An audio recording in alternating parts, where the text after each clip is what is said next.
அனைவருக்கும் வணக்கம். அஸ்ஸலாமு அலைக்கும். இன்றைய மாலை பொழுதினிலே டீச்மோ நிறுவனத்தின் ஒரு செயலரில் பங்கு கொள்வதில் மகிழ்ச்சி அடைகின்றேன். உண்மையில் டீச்மோ அமைப்பை பற்றி அல்லது இணையதளத்தை பற்றி ஒரு சுபார்த்தைகள் சொல்ல வேண்டும்.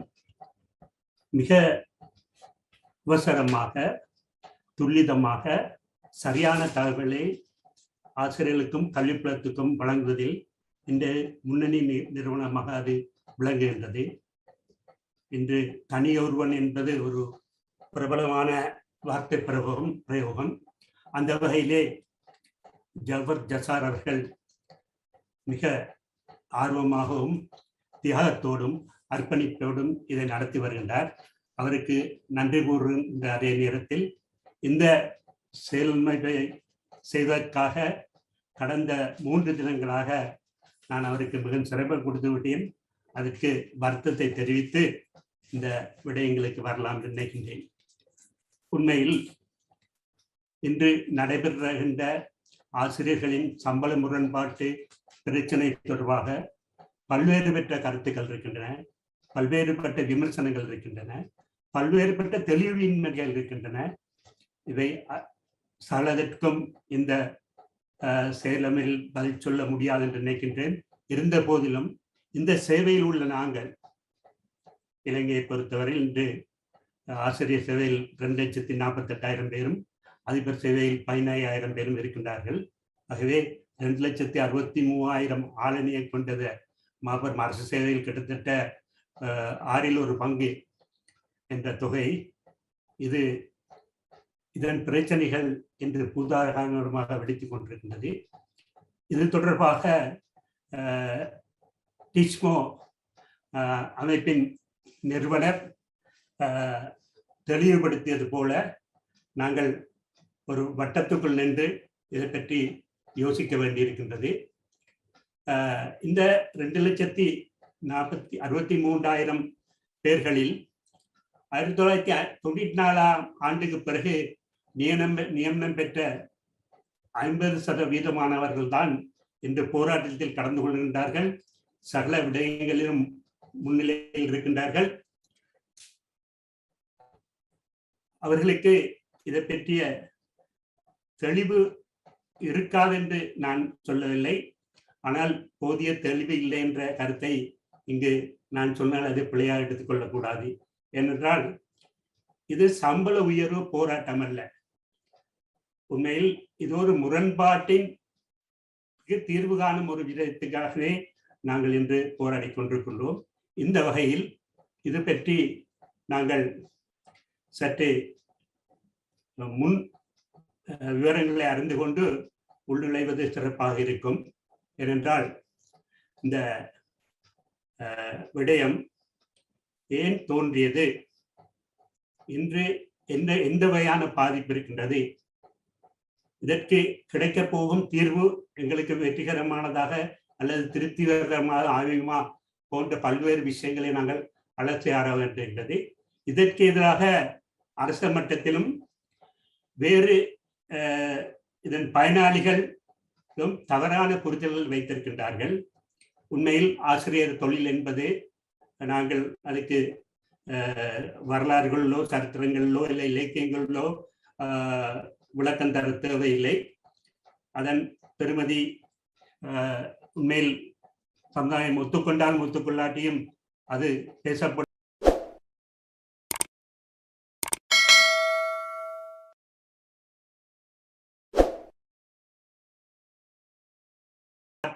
என்ற கருத்தை வலியுறுத்தியே நாங்கள் இந்த பணியை செய்ய வேண்டியிருக்கின்றது. ஒரு வேறு சேவையை தேர்ந்த, நான் வேறு சேவையாளரை குறிப்பிடுவது தவறாக நினைக்கக்கூடாது, வேறு சேவையை தேர்ந்த ஒருவரின் பணி தொடர்பாக ஆராயும் போது அவர் குறிப்பிட்ட நேரம் சும்மா இருக்கலாம், குறிப்பிட்ட நேரம் வேலை செய்யலாம், அல்லது ஒரு நாளைக்கு இவ்வளவுதான் என்ற வரையறைக்கு உட்படாதாக அவரது வேலை இருக்கலாம். அப்படி பல விடயங்கள் இருக்கின்றன. இவைகள் பற்றி பெரும்பாலும் சில அறிந்தும் அறியாமல் கருத்து தெரிவிப்பது வருத்தத்துக்குரியாகும். இவர்கள் அமைச்சர்களாக இருந்தாலும் சரி, கல்வித்துறைக்கு பொறுப்பானவர்களாக இருந்தாலும் சரி, வேறு சேவையை சேர்ந்து கொண்டிருந்தாலும் சரி, இது பற்றி தவறான விளக்கங்கள் இருக்கின்றன. இந்த விமர்சனங்கள் ரீதியாக சமுதாயத்தில் ஆசிரியர்களுக்கு இருக்கின்ற சிக்கல்கள் பலவாறாகும். இன்று இந்த பிரச்சனை தோன்றியதற்கு அடிப்படை காரணம் இலங்கை ஆசிரியர் சேவையின் உருவாக்கமாகும். இதன் பின்னணியை நாங்கள் முன்னர் சற்று பார்த்துவிட்டு செல்வோம். இது 1982ஆம் ஆண்டு தயாரத்ன குழு நியமிக்கப்பட்ட பின்னர் தொடங்கிய ஒரு விடயம். ஆசிரியர்களுக்கு ஒரு சேவை உருவாக வேண்டும், அதிபர்களுக்கு ஒரு சேவை உருவாக வேண்டும் என்ற கருத்து அப்போதே முன்வைக்கப்பட்டது. 1985ஆம் ஆண்டு இலங்கை அதிபர் சேவைக்கு சேவை ஒன்று உருவாக்கப்பட்டது. ஆனால் ஆசிரியர் சேவைதான விடயம் மிக பின்தள்ளப்பட்டு கொண்டிருந்தது. நாங்கள் பலரும் மறந்திருக்கின்றோம். நினைவு கூற வேண்டிய முக்கியமான ஒரு நபர் மறைந்த அமைச்சர் லலித் அத்துலத்முதி ஆவர். அவர்தான் 1990ஆம் ஆண்டு இதை இந்த மற்றைய அகில இலங்கை அல்லது நாடாளுமன்ற சர்வீஸ் என்று சொல்லப்படுகின்ற நிறைவேற்று தர சேவையின் ஒன்றாக எண்ணக்கருவை முன்வைத்தவர். அன்றைய தினம் தொடக்கம் இந்த ஆசிரியர் சேவை உருவாக்க தொடர்பாக 4 ஆண்டுகள் 12 தொழிற்சங்கங்கள் நீண்ட கலந்துரையாடல் நடத்தின. அந்த கலந்துரையாடல் தனியே ஒரு தொழிற்சங்கமாக அல்லது ஒரு இன தொழிற்சங்கமாக அல்லது ஒரு மத தொழிற்சங்கமாக மொழி தொழிற்சங்கமாக இல்லாமல் சகல தொழிற்சங்கங்கள் ஒன்றிணைந்து இது 4 வருடம் கலந்துரையாடி 1994ஆம் ஆண்டில் இதற்கான வரைவை தயாரித்தன. இந்த 94ஆம் ஆண்டு என்பது மிக முக்கியமான ஆண்டு. ஏனென்றால் அங்கு நீண்ட காலம் ஐக்கிய தேசிய கட்சி அரசாங்கம் ஆட்சியில் இருந்தது. அதன் இறுதி கட்டத்தில் இது 2 பக்கத்திலும் 2 சாராரும் ஜனாதிபதி தேர்தலுக்கு போட்டியிட்ட சந்திரிகா அம்மையாரும் ஐக்கிய தேசிய கட்சியில் ஜனாதிபதி தேர்தலுக்கு போட்டியிட்ட காமினி திசாநாயக்கார்களும் முழு பக்க விளம்பரங்களை பத்திரிகையில் போட்டு அதுக்குரிய சம்பள அட்டவணைகளையும் போட்டு இலங்கை நிர்வாக சேவை இல்லாட்டி அகில இலங்கை சேவைக்கு சமாந்திரமாக இச்சேவையை உருவாக்குவதாக வாக்களித்திருந்தார்கள். அந்த வாக்களிப்பின் ஊடாகத்தான் இந்த விடயங்கள் முன்வைக்கப்பட்டன. அதற்கு முன்னர் நாங்கள் 1993ஆம் ஆண்டு தொடக்கம் அமல் நடத்தப்படுகின்ற சம்பள விடயம் தொடர்பாக சற்று பார்த்தால் உண்மையில் நாங்கள் 93ஆம் ஆண்டு என்ன சம்பள நிலையில் இருந்தோம், 94ஆம் ஆண்டு என்ன சம்பள நிலைக்கு வந்தோம் என்பது விளங்கும். அதை நாங்கள் சற்று ஆழமாக பார்க்க வேண்டியிருக்கிறது. என்றால் இன்றைய இந்த விளக்க உரை தனிப்பட்ட நபர் ஒருவரின் பதவி உயர்வு அல்லது அவருடைய சம்பளம் தொடர்பான விஷயமாக நீங்கள் கருதக்கூடாது. அப்படி கருதி அதை கருத்தில் கொண்டு கேள்விகளையும் கேட்காதிருப்பது நன்றாக இருக்கும். இன்று இது சம்பந்தமாக ஒரு பொதுவான விளக்கத்தை நீங்கள் அறியாத பல விஷயங்களை புள்ளி விவர ரீதியாகவும் தெளிவுபடுத்த நான் முன்வந்திருக்கின்றேன். 1993 முதல் 3792 இலக்க சுற்றறிக்கை வெளியிடப்பட்டது. அந்த சுற்றறிக்கையில் நீங்கள் சற்று நேரத்தில் பார்க்கலாம். கிட்டத்தட்ட 94ஆம் ஆண்டு 10ஆம் மாதம் 6ஆம் தேதிக்கு முன்னர் 10ஆம் மாதம் 6ஆம் தேதிக்கு முன்னர் ஆசிரியர்களுக்கு 35 வகையான சம்பளங்கள் இருந்தன. அந்த அட்டவணை இந்த இதில் தெளிவுபடுத்தப்படும் சற்று நேரத்தில். அப்படி இந்த நிலையில்தான் இன்று 94ஆம் ஆண்டு இலங்கை ஆசிரியர் சேவை உருவாக்கும் போது இது 5ஆக குறைக்கப்பட வேண்டிய நிலை உருவானது. ஏனென்றால் நிர்வாக நாடாளாவிய சேவைகள் 12 நாடாளாவிய சேவைகள் இருக்கின்றன. அந்த விளக்கத்தை உங்களுக்கு சற்று நேரத்தில் தெரிந்து கொள்ளக்கூடியதாக இருக்கும். அந்த இதற்கு சமாந்தரமாக இதை செய்யும் போது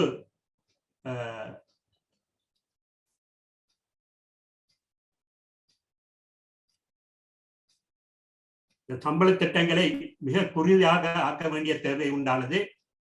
கிட்டத்தட்ட 35 சேவையாயிருந்த சம்பள திட்டத்தை 5 தரத்துக்கு வகுப்புக்கு கொண்டு வருவது மிக சிரமமான பணியாகும். ஆகவே இது ஆசிரியர் சேவை 1, ஆசிரியர் சேவை 2 1, ஆசிரியர் சேவை 2 2, ஆசிரியர் சேவை 3 1, 3 2 என்ற ஒரு 5 தரத்துக்கு இது கொண்டு வரப்பட்டது. இந்த வகையில் அந்த நேரம் அந்த தயாரிப்பு பணியில் ஈடுபட்டவர்கள் மிக சிரமத்தை எதிர்நோக்கினார்கள். இந்த நேரம் எனது விலாசம் பற்றி நான் சொல்ல தேவையில்லை. ஒரு சிறிய விளக்கத்தை ஒன்று தர விரும்புகின்றேன். 1971ஆம் ஆண்டு நான் ஆசிரியர் சேவைக்கு வந்தபோது இலங்கை ஆசிரியர் சேர்க்கை உறுப்பினராக தொழிற்சங்க பணியில் ஈடுபட்டு 1992ஆம் ஆண்டு இலங்கை அதிபர்களுக்கான ஒரு தொழிற்சங்கம் உருவான போது அதன் ஸ்தாபக உறுப்பினராகி நீண்ட காலம் அதன் தலைவராக கடமையாற்றி ஓய்வு பெற்ற நான் 2-3 கல்வி அமைச்சு தயாரித்த கல்வி அமைச்சு நியமித்த சம்பள ஆணைக்குழுகளில் உறுப்பினராக இருந்து ஆசிரியர் அதிபர்களின் சம்பளம் தொடர்பாக சில கருத்துக்களையும் முன்மொழிகள் வைத்த அடிப்படையில் இது சம்பந்தமாக சில விரிந்த தெளிவூட்டல்களை என்னால் செய்ய முடியும் என்பதால் நீங்கள் இப்போது அந்த 94/10/5 முன்னுள்ள 37-92 சுற்றறிக்கை பற்றி தெளிவூட்டல்களை அறிந்து கொண்டிருக்கிறீர்கள். இந்த சுற்றறிக்கையில் நான் முன்னர் குறிப்பிட்டது போல 35 சம்பள பகுதிகள் இருந்தன. இப்போது அந்த சுற்றறிக்கையின் முதல் பக்கத்தை பார்க்கின்றீர்கள். இதுதான் 93ஆம் ஆண்டு அந்த 97-37-92 இலக்கு சுற்றறிக்கை. இந்த சுற்றறிக்கையில் தான் நான் முன்னர் குறிப்பிட்டபடி அந்த சம்பள திட்டம் இருந்தது. இதை ஏன் இங்கு முன்வைக்கின்றேன் என்றால், இன்றைய ஆசிரியர்கள் சரியாக அறிந்து கொள்ள வேண்டும் தாங்கள் எந்த நிலையில் இருந்தார்கள் என்று. எந்த நிலையில் நீங்கள் கவனித்துக் கொண்டிருக்கின்றீர்கள். அந்த முந்தைய இருந்த 35 வகையான ஆசிரியர் பகுதிகளும் அதற்கு குறியீட்டு இலக்கங்களையும் கண்டு கொண்டிருக்கின்றீர்கள். இந்த நிலையில் இருந்ததுதான் கடைசியாக நாங்கள் 5 நிலைக்கு உட்படுத்த வேண்டிய நிலை உண்டானது. அதில் ஒரு முக்கியமான விஷயம் என்றால், இந்த அமரர் லலித் அத்துலத் முதலி அவர்களின் சிந்தனைப்படியும் ஆசிரியர் சங்கங்களின் கூட்டு இணைப்பின்படியும் 94ஆம் ஆண்டு ஜனாதிபதி தேர்தலில் தேர்தல் பிரச்சாரங்களின் வாக்குறுதியின்படியும் இந்த ஆசிரியர் சேவையானது அந்த 12 சமாந்தரமான சேவைகளுக்கு சமாந்தரமாக முன்மொழியப்பட்டது. அந்த முன்மொழிவு தொடர்பாக விமர்சனங்கள் இருக்கலாம். இந்த முன்மொழிவு தொடர்பாக பிறகு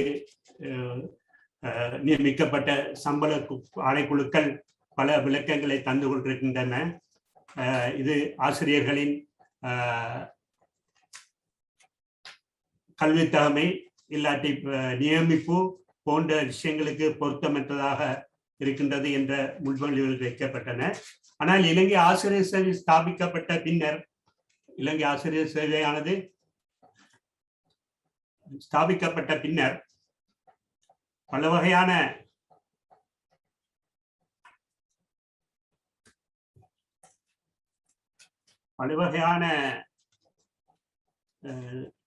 குழுக்கள் நியமிக்கப்பட்டன. ஏனென்றால் தனிய இந்த அவசர 94ஆம் ஆண்டு தேர்தல் வாக்குறுதியை பொறுத்து அமரர் ரிச்சர்ட் பத்தின்னா அவர்கள் கல்வி அமைச்சராக இருந்த காலத்தில் ஒரு முன்னெடுப்பாகவே தான் இந்த ஆசிரியர் சேவை நியமிக்கப்பட்டது. இது 1994ஆம் ஆண்டு 10ஆம் மாதம் 31ஆம் தேதி 843 ஸ்டாக் 4 என்ற சுற்றறிக்கையின்படி முதல் பிரகடனப்படுத்தப்பட்டது. பிறகு இது தொடர்பாக 865 3 966 6 ஆகிய சுற்றறிக்கைகள் வெளியிடப்பட்டன, வர்த்தமானிகள் வெளியிடப்பட்டன. இது போல தெளிவான சம்பளம் வழங்கல் தெளிவான ஒரு சுற்றறிக்கை கல்வி அமைச்சினால் கிட்டத்தட்ட 20 பக்கங்களை கொண்ட சுற்றறிக்கை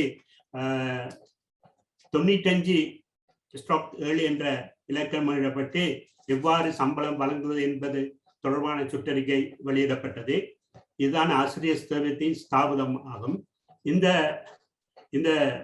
விடயம் வெளிவந்தவுடனேயே மற்ற அரசு சேவைகளிடம் ஒரு பெரிய முரண்பாடு தோன்ற ஆரம்பித்தது. அதற்கு அடிப்படை காரணங்கள் இருக்கலாம். உதாரணமாக இலங்கையின் பொருளாதார நிதி திட்டமிடல் விஷயங்களை தீர்மானிப்பவர்கள் 12 சமாந்தர சேவைகளைச் சேர்ந்தவர்கள். அவர்களுக்கு இது ஒரு கௌரவ பிரச்சனையாகவும் ஒரு மிக சிக்கலான இக்கட்டான நிலையை உருவாக்கியது. ஏனென்றால் ஆசிரியர் சேவையின் சம்பளம் 1ஆம் வகுப்பு சம்பளம் இலங்கை நிர்வாகியின் 1ஆம் வகுப்பு சம்பளத்துக்கு சமாந்தரமாகவும் 2 சம்பளம் நிர்வாகியின் 2க்கு சமாந்தரமாகவும் தீர்மானிக்கப்பட்டிருந்ததனால் அது பெரிய பிரச்சனையை உண்டாக்கியது. இதே நேரத்தில்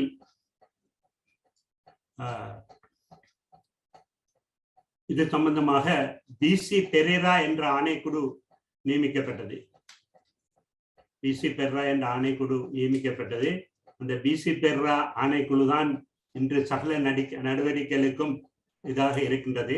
நீங்கள் இப்போது திரையில் கண்டு கொண்டிருப்பது அந்த நேரம் தராதரப்பற்ற மற்ற ஆசிரியரின், அதாவது 94/10/5க்கு முன்னர் தராதரப்பட்ட ஆசிரியர்கள், பயிற்றப்பட்ட ஆசிரியர்கள், பட்டதாரி ஆசிரியர்கள், விஞ்ஞான கணித விவசாய பட்டதாரி ஆசிரியர்கள், சிறப்பு பட்டதாரி ஆசிரியர்கள், இலங்கை அதிபர் சேவை 321 ஆகியவற்றின் சம்பளத்தை நீங்கள் கண்டுகொள்கிறீர்கள். நீங்கள் கட்டாயம் தெரிந்து கொள்ள வேண்டிய விஷயம் என்றால், ஆசிரியர் சேவை பெருமதி இன்று பலருக்கு விளங்காமல் இருக்கலாம்.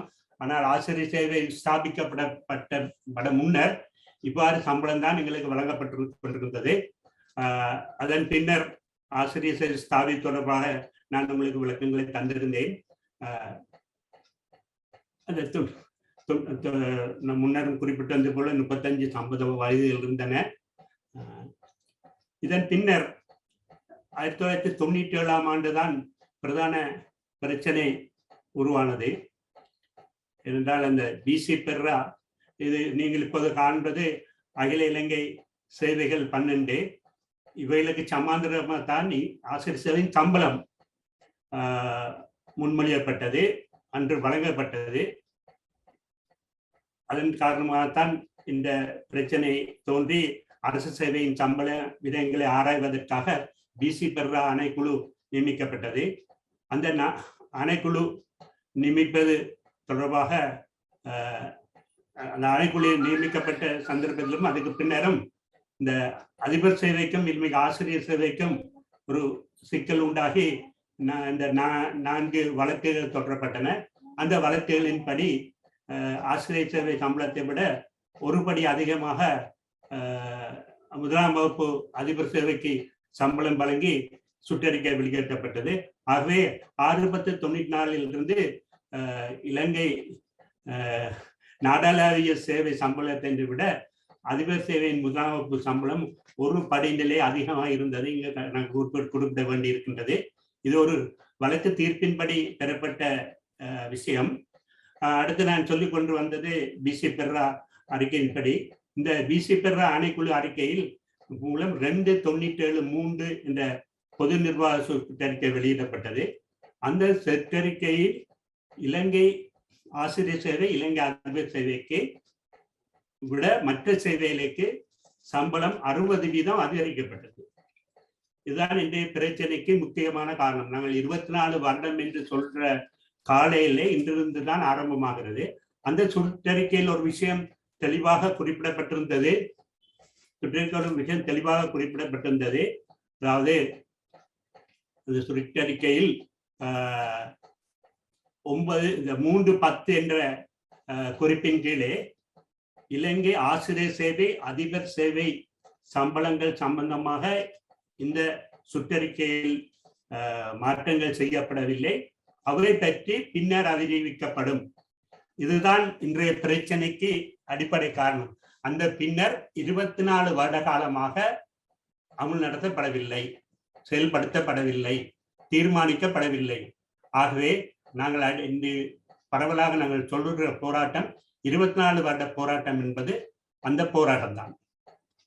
அந்த அந்த சுற்றறிக்கையின்படி நீங்கள் இந்த திரையில் காணலாம். இந்த சிவப்பு பெட்டியில் காணப்பட்டுள்ள இந்த சுற்றறிக்கையில் சொல்லப்பட்டுள்ள விடயம்தான்.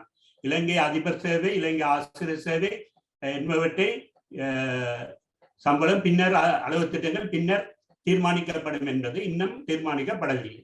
அங்குதான் உண்மையான முரண்பாடு தோற்றியது. இப்ப சக ஆசிரியர்களுக்கும் விளங்கியிருக்கும் எங்கு எப்போது இந்த பிரச்சனை ஆரம்பமானது. இதுதான் இந்த 24 வருட கதை. இதில் உள்ள முரண்பாடு, இந்த சுற்றறிக்கையில் உள்ள முரண்பாடு பற்றி நாங்கள் பார்ப்போமானால், அது இருந்த சம்பளத்தை விட எவ்வளவு குறைந்துள்ளது என்று நீங்கள் அறியலாம். இந்த பாரிய முரண்பாடாக உள்ள இந்த சம்பளத்தை பாருங்கள். இப்போது உங்களுக்கு இந்த அட்டவணையை நான் விளங்கப்படுத்தியுள்ளேன். இது ஒவ்வொரு சேவைக்கும் கிடைக்க வேண்டிய சம்பளத்திலிருந்து எவ்வளவு குறைந்தது அது அந்த சுற்றறிக்கையில் காட்டப்பட்டுள்ளது. இந்த 6/10/94 எடுத்த சம்பளமும் 1/1/97 எடுத்த சம்பளமும் பார்த்தால் எங்களுக்கு கிடைக்க வேண்டிய சம்பளத்தை விட 2/2க்கு 4490 ரூபாய் குறைந்திருக்கிறது, 2/1க்கு 6700 ரூபாய் குறைந்திருக்கின்றது. 2 மன்னிக்கவும், இதுல அந்த சம்பள விஷயங்கள் காட்டப்பட்டிருக்கின்ற நான் குறைந்த நாங்கள் விளங்கப்படுத்துகிறேன். அடுத்த அட்டவணைகள் தெளிவாக இருக்கின்றது. இந்த முதல் இந்த வரலாற்றை அறிந்துவானால் 3 முறைகள் ஆசிரியர் அதிபர்களின் சம்பளத்துக்கு வெட்டு விழுந்திருக்கிறது. இந்த சிவப்பு கோட்டில் காட்டப்பட்டுள்ளதை காணுங்கள். 2 சம்பளத்தின் 2325 ரூபாயும், 2 சம்பளத்தின் குறைபாடு 4000 1 சம்பளத்தின் 5000 97ஆம் ஆண்டே குறைந்தது. அன்றைய நாணய பெருமதியோடு ஒப்பிடும் போது இந்த பாதிப்பு பாரியதாக இருக்கும். இது சம்பந்தமாக பல்வேறு கருத்துக்கள் முன்வைக்கப்படலாம். எங்க அரசியல் எதுக்கு நிர்வாக சேவைக்கு சம்பளத்தை கொடுத்தது தவறு என்ற கருத்து முன்வைக்கப்படலாம். இப்படி சம்பளம் வழங்கப்பட்டிருக்க கூடாது என்று சான்றலாம். ஆனால் லேசாக வழங்கப்பட்டதல்ல. இது நீண்ட கால கலந்துரையாடலின்படி இந்த வழங்கப்பட்ட சம்பள அதிகரிப்பே இதாகும். இந்த 97ஆம் ஆண்டு வழங்கப்பட்ட சம்பளத்தில் இந்த சிவப்பு பக்கம் காலட்டப்பட்டுள்ள முரண்பாடே இந்த முரண்பாட்டின் ஆரம்பமாகும். இதுதான் முதலாவது வேட்டு என்று நாங்கள் சொல்லலாம். இதன் பின்னர் இந்த நீங்கள் அதை நான் ஒன்றாக விளங்கப்படுத்த கால அவகாசம் போதாது. இதன் பின்னர் 2 முறை சம்பள மாற்றங்கள் வந்தன. 1/1/2004 தொடக்கம் 15/2003 சுற்றறிக்கையின்படியும் 1/12/2004 முதல் 9/2004 சுற்றறிக்கையின்படியும் சம்பள மாற்றங்கள் வந்தன. ஆனால் அந்த முரண்பாட்டில் எந்தவித மாற்றம் இல்லை. அந்த முரண்பாட்டுக்கு சமாந்தரமாகவே சம்பள மாற்றங்கள் செய்யப்பட்டன. அடுத்து மிக சிக்கலை உண்டாக்கின விடயம், அதிக பாதிப்பை உண்டாக்கினது என்று சொல்லலாம். 1/1/2006 முதல் பெறப்பட்ட 6/2006 இலக்க சுற்றறிக்கை ஆகும். இதுதான் உண்மையிலே இலங்கை நிர்வாக சேவையின் 3ஆம் தரத்துக்கு, இலங்கை நிர்வாக சேவையிலே சமாந்தர சேவையின் 3ஆம் தரத்துக்கு குறைவாக இலங்கை ஆசிரியர் சேவையின் சம்பளத்தை பின்னங்கி பெரும் பாதிப்பை உண்டாக்கிய சம்பள திட்டம். இன்று இது புதுசாக வந்ததாக பலர் கருதி கொண்டிருக்கின்றார்கள். படித்த அரசியல்வாதிகளும் படிக்காத அரசியல்வாதிகளும் ஆசிரியர் தொழில் பற்றி பல்வேறு தமது அறிவுக்கும் பக்குவத்துக்கும் ஏற்ப விமர்சிக்கின்ற அரசியல்வாதிகளும் இந்த விஷயத்தை அறியாமல் இன்று கருத்து தெரிவித்துக் கொண்டிருக்கிறார்கள். இந்த முதல் போராட்டம் விதமானமாக 2007-2008ஆம் ஆண்டு கல்வி தராதர உயர்பத்திர வினாத்தாள் திருத்த பணிப்பயிற்கரிப்பு மூலம் முதல் போராட்டம் ஆரம்பமானது. இடையிடையே சிறந்த சிறு கலந்துரையாடுகள் உட்பட பல விஷயங்கள் கல்வி அமைச்சு அதிகாரிகள், கல்வி அமைச்சர், ஜனாதிபதி போன்றவர்களுடன் 7-8 வருடங்கள் அல்லது 10 வருட காலம் இடம்பெற்றாலும் உண்மையாக இதை பொதுமக்களின் இயக்கமாக இது சிலர்கள் இன்று கூட நான் ஒரு கருத்தை பற்றேன். இந்த சிக்கலுக்கு காரணம் இதை பொதுமக்களுக்கு விளக்கவில்லை. உண்மையில் இந்த விளங்க வேண்டிய ஒரு சந்தர்ப்பம் வந்தது 2007ஆம் ஆண்டு காபோதா உயர்தர பரீட்சை வினாத்தாள் திருத்த பணி பரிஷ்கரிப்பு. அந்த பரிஷ்கரிப்பில் வெளியான ஒரு முக்கியமான வழக்கு தீர்ப்பை நீங்கள் பார்க்க போகிறீர்கள். அந்த வழக்கு தீர்ப்பு தான் இந்த இன்று இந்த வழக்கு தீர்ப்பு. இதன் இலக்கம் இருக்கின்றது, தெளிவாக இருக்கின்றது. இதில் தெளிவாக சொல்லப்பட்டிருக்கின்றது ஆசிரியர்களின் சம்பளம். இது உச்ச நீதிமன்றத்தில் வழங்கப்பட்ட ஒரு வழக்கு தீர்ப்பு. ஆசிரியர்கள் சம்பளம் வேறு சேவைகளின் சம்பளத்தோடு ஒப்பிட்டு பார்க்க கூடாது, அவர்களுக்கு ஒரு சமையான சம்பள திட்டம் வர வேண்டும் என்ற முன்மொழிவை வைத்தது. ஒரு வருத்தமான ஆனால் ஆச்சரியமான ஒரு விஷயத்தை இந்த சந்தர்ப்பத்தில் குறிப்பிட வேண்டும்.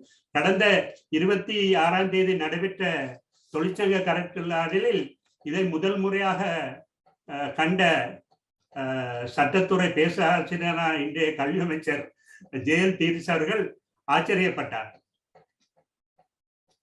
இப்படி ஒரு தீர்ப்பு இருக்கிறதே, இது மோர் பவர்ஃபுல், அதாவது மிக வலுவான ஒரு தீர்ப்பு என்று சொன்னார். இப்பயாவது அவருக்கு விஷயம் புரிந்திருக்கும். ஆனால் புரிந்த வேலை இல்லையானால் அடுத்த நடவடிக்கைகள் இதுக்கு சார்பானதாக இல்லை. இந்த தீர்ப்பில் தெளிவாக சொல்லப்பட்டிருக்கின்றதே, ஆசிரியர்களின் சம்பளத்தை இந்த பொதுவாக அரசு ஊழியரின் சம்பளத்திலிருந்து வேறுபடுத்தி அவர்களுடைய சம்பந்தமாக புதிய சேவை ஒன்று அல்லது புதிய சம்பளம் அமைப்பை ஒன்று உருவாக்க வேண்டும் என்று இந்த வழக்கில் சொல்லப்பட்டிருக்கிறது. அப்போது நீங்கள் தெளிவாக வழங்க வேண்டிய விதம் என்னவென்றால், ஆசிரியர்கள் தங்கள் சம்பளம் முரண்பாடு சம்பந்தமாக அர்த்தமில்லாத போராட்டம் என்றே அல்லது கனவு போராட்டம் என்றே அல்லது கிடைக்காத ஒன்றுக்காக போராடவில்லை, தமக்கு வழங்கி பறிக்கப்பட்ட ஒன்றை பெற்றுக் கொள்வதற்காகவே 24 வருடமாக போராடி வருகின்றார்கள் என்பதை நீங்கள் தெளிவாக விளங்கிக் கொள்ள வேண்டும். ஏனென்றால் எங்கள் சேவையில் உள்ள எங்களுக்கு இதை பற்றி தெளிவான அறிவில்லாட்டை மற்ற சேவையிலருக்கோ அல்லது பொதுமக்களுக்கோ எங்களது பயனாளிகளுக்கோ இதை நாங்கள் விளங்கப்படுத்த முடியாது. ஆகவே இந்த 28 CFR 282 2008 உயர்நீதிமன்ற தீர்ப்பு தெளிவாக இந்த நிறந்தேடப்பட்ட காட்டப்பட்டு தெளிவாக விளங்கப்பட்டிருக்கின்றது. எங்களுக்கு தனியான ஒரு சம்பள திட்டம் ஒன்று வேண்டும். இங்கு சொல்லப்படுற விஷயங்கள் சம்பந்தமாக சில கருத்துக்களை தெரிவிக்க வேண்டும். இந்த தீர்ப்பின் பிறகு கல்வி அமைச்சரால் ஒரு சுற்றறிக்கை ஒன்று வெளியிடப்பட்டது. PAC 6/2006 என்றுதான் முதல் வெளியிடப்பட்ட சுற்றறிக்கை. அதன் சுற்றறிக்கையின்படி இந்த வழக்கு கிழக்கு அந்த தீர்ப்பெல்லாம் தூர தள்ளிவிட்டு 105 ரூபாய் சம்பள அதிகத்தை கொடுத்தார்கள். இந்த சுற்றறிக்கை 2010/1/5 வெளியானது. இது சம்பந்தமாக ஆசிரியர் சங்கங்கள், அந்த ஆசிரியர் சங்க உறுப்பினர்கள் 5 பேர் சிறையில் இருந்து தான் இந்த வெற்றியை பெற்றார்கள். ஆனால் அரசு இது எல்லாத்தையும் கவனம் எடுக்காமல் 105 ரூபாய் சம்பள அதிகரிப்பை வழங்கியது. 15,000 ரூபாய் முரண்பாடு இருக்கும் போது 180 அதற்கு பல காரணங்களான இடைக்கால ஏற்பாடாக 2010ஆம் ஆண்டு சம்பள தினம் முரண்பாட்டை தீர்ப்பதற்காக 300 கோடி ரூபாய் ஒதுக்கப்பட்டது. ஆனால் அந்த ஒதுக்கல் அதோடு நின்றதை தவிர அந்த சம்பள அதிகரிப்பை வழங்கவில்லை.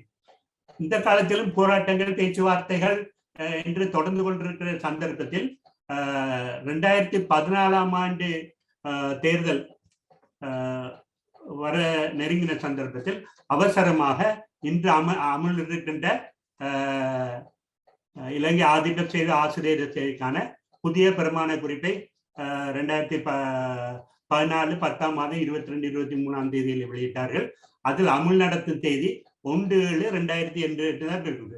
ஆனால் அந்த சுற்றறிக்கையில் கூட ஒரு சம்பள ஏற்றத்தை விட அதிக சம்பள ஏற்றம் ஆசிரியர்களுக்கு வழங்கப்படவில்லை.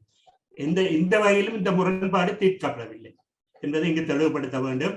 ஏனென்றால் இவையெல்லாம் இந்த பிளாஸ்டர் ஒட்டுதல் என்று சொல்வார்கள். அவ்வாறு சின்ன சின்ன விஷயங்கள்லாம் செய்யப்பட்டதை தவிர, ஆனா இவைகளுக்கு வழங்க அந்த கொடுக்கப்பட்ட விளம்பரம் பாரியதாக இருந்தது. ஏதோ புதிய பிரபல குறிக்கொண்டு வந்து விட்டது, சாலா அதிபர் ஆசிரியர் பிரச்சனை தீர்ந்து விட்டது என்று பெருந்திய விளம்பரம் ஒன்று கொடுக்கப்பட்டது. ஆனால் உண்மையிலேயே 105 ரூபாய் தான் ஆரம்ப பல அறிவிப்பு. சில நேரம் 750 ரூபாய், சில நேரம் 1500 ரூபாய் அப்படி இருந்தது.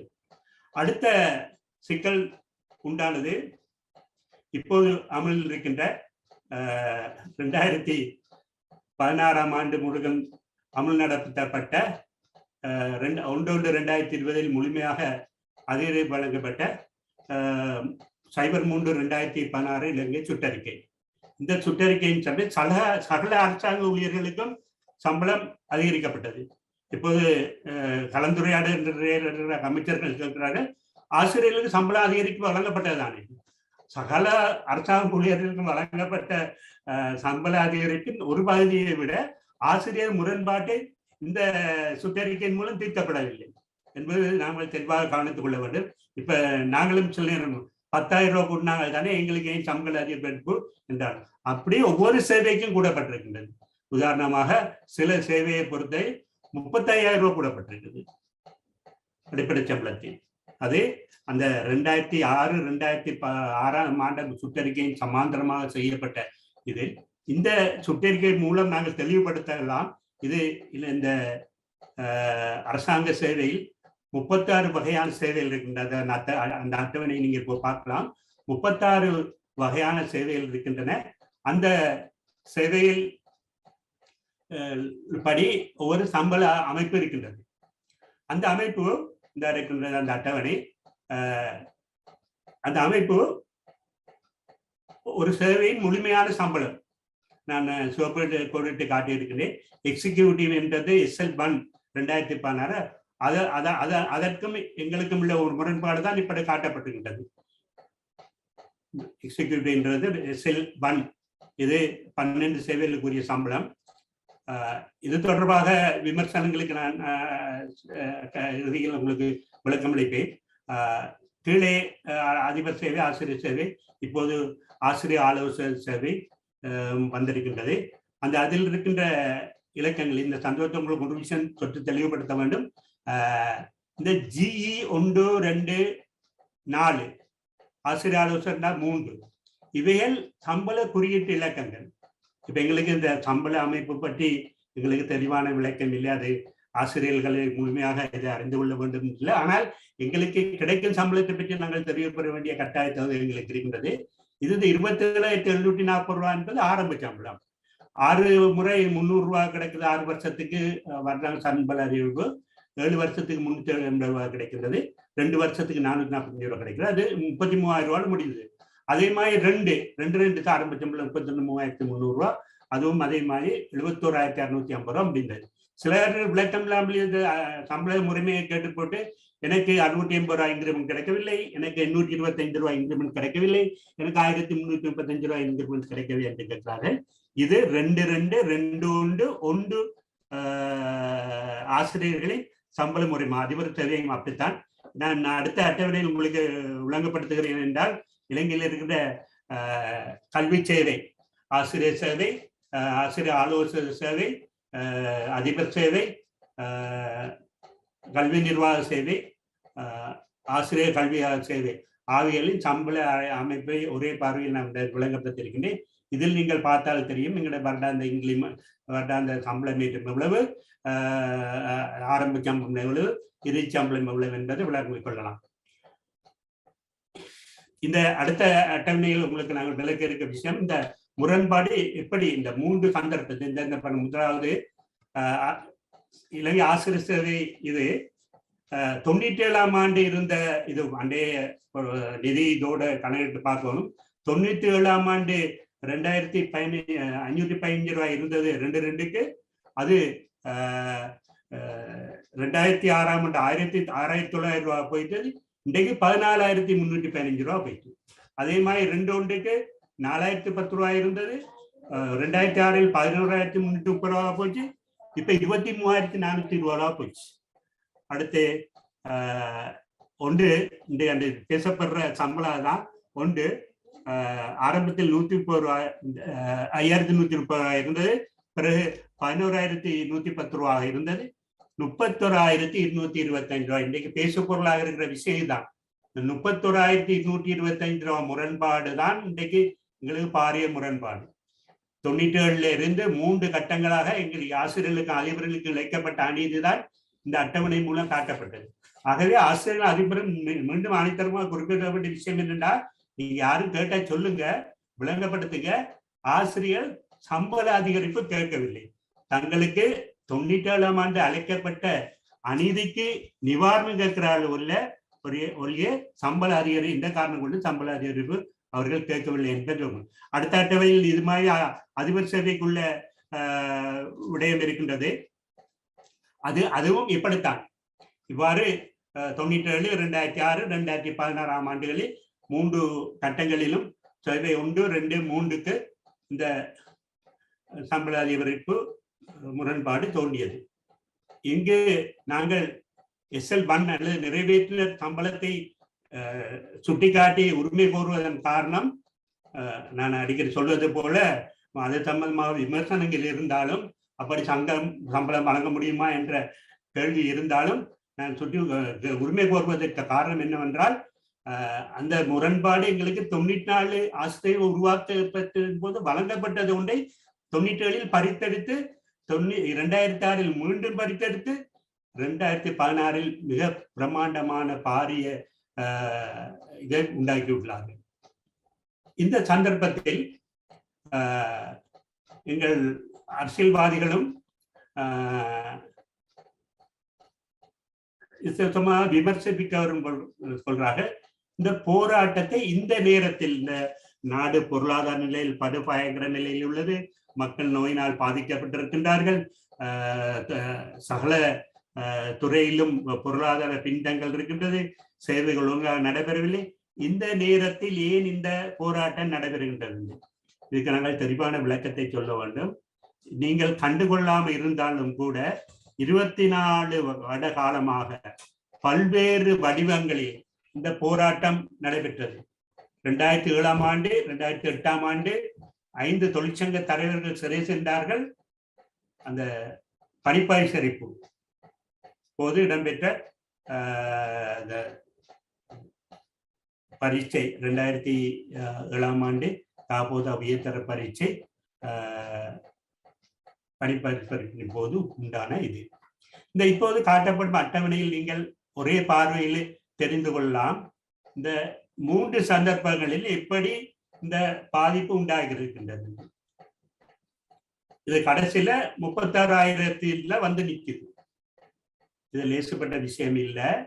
இப்ப போராடுறார்கள், சிலர் கருத்து சொல்றார்கள், ஏதாவது தந்தை எடுத்துக்கொள்ளலாம், 2000 ரூபாய் இருந்தாலும் 3000 ரூபாய் இருந்தாலும் தந்தை எடுத்துக்கொள்ளலாம்.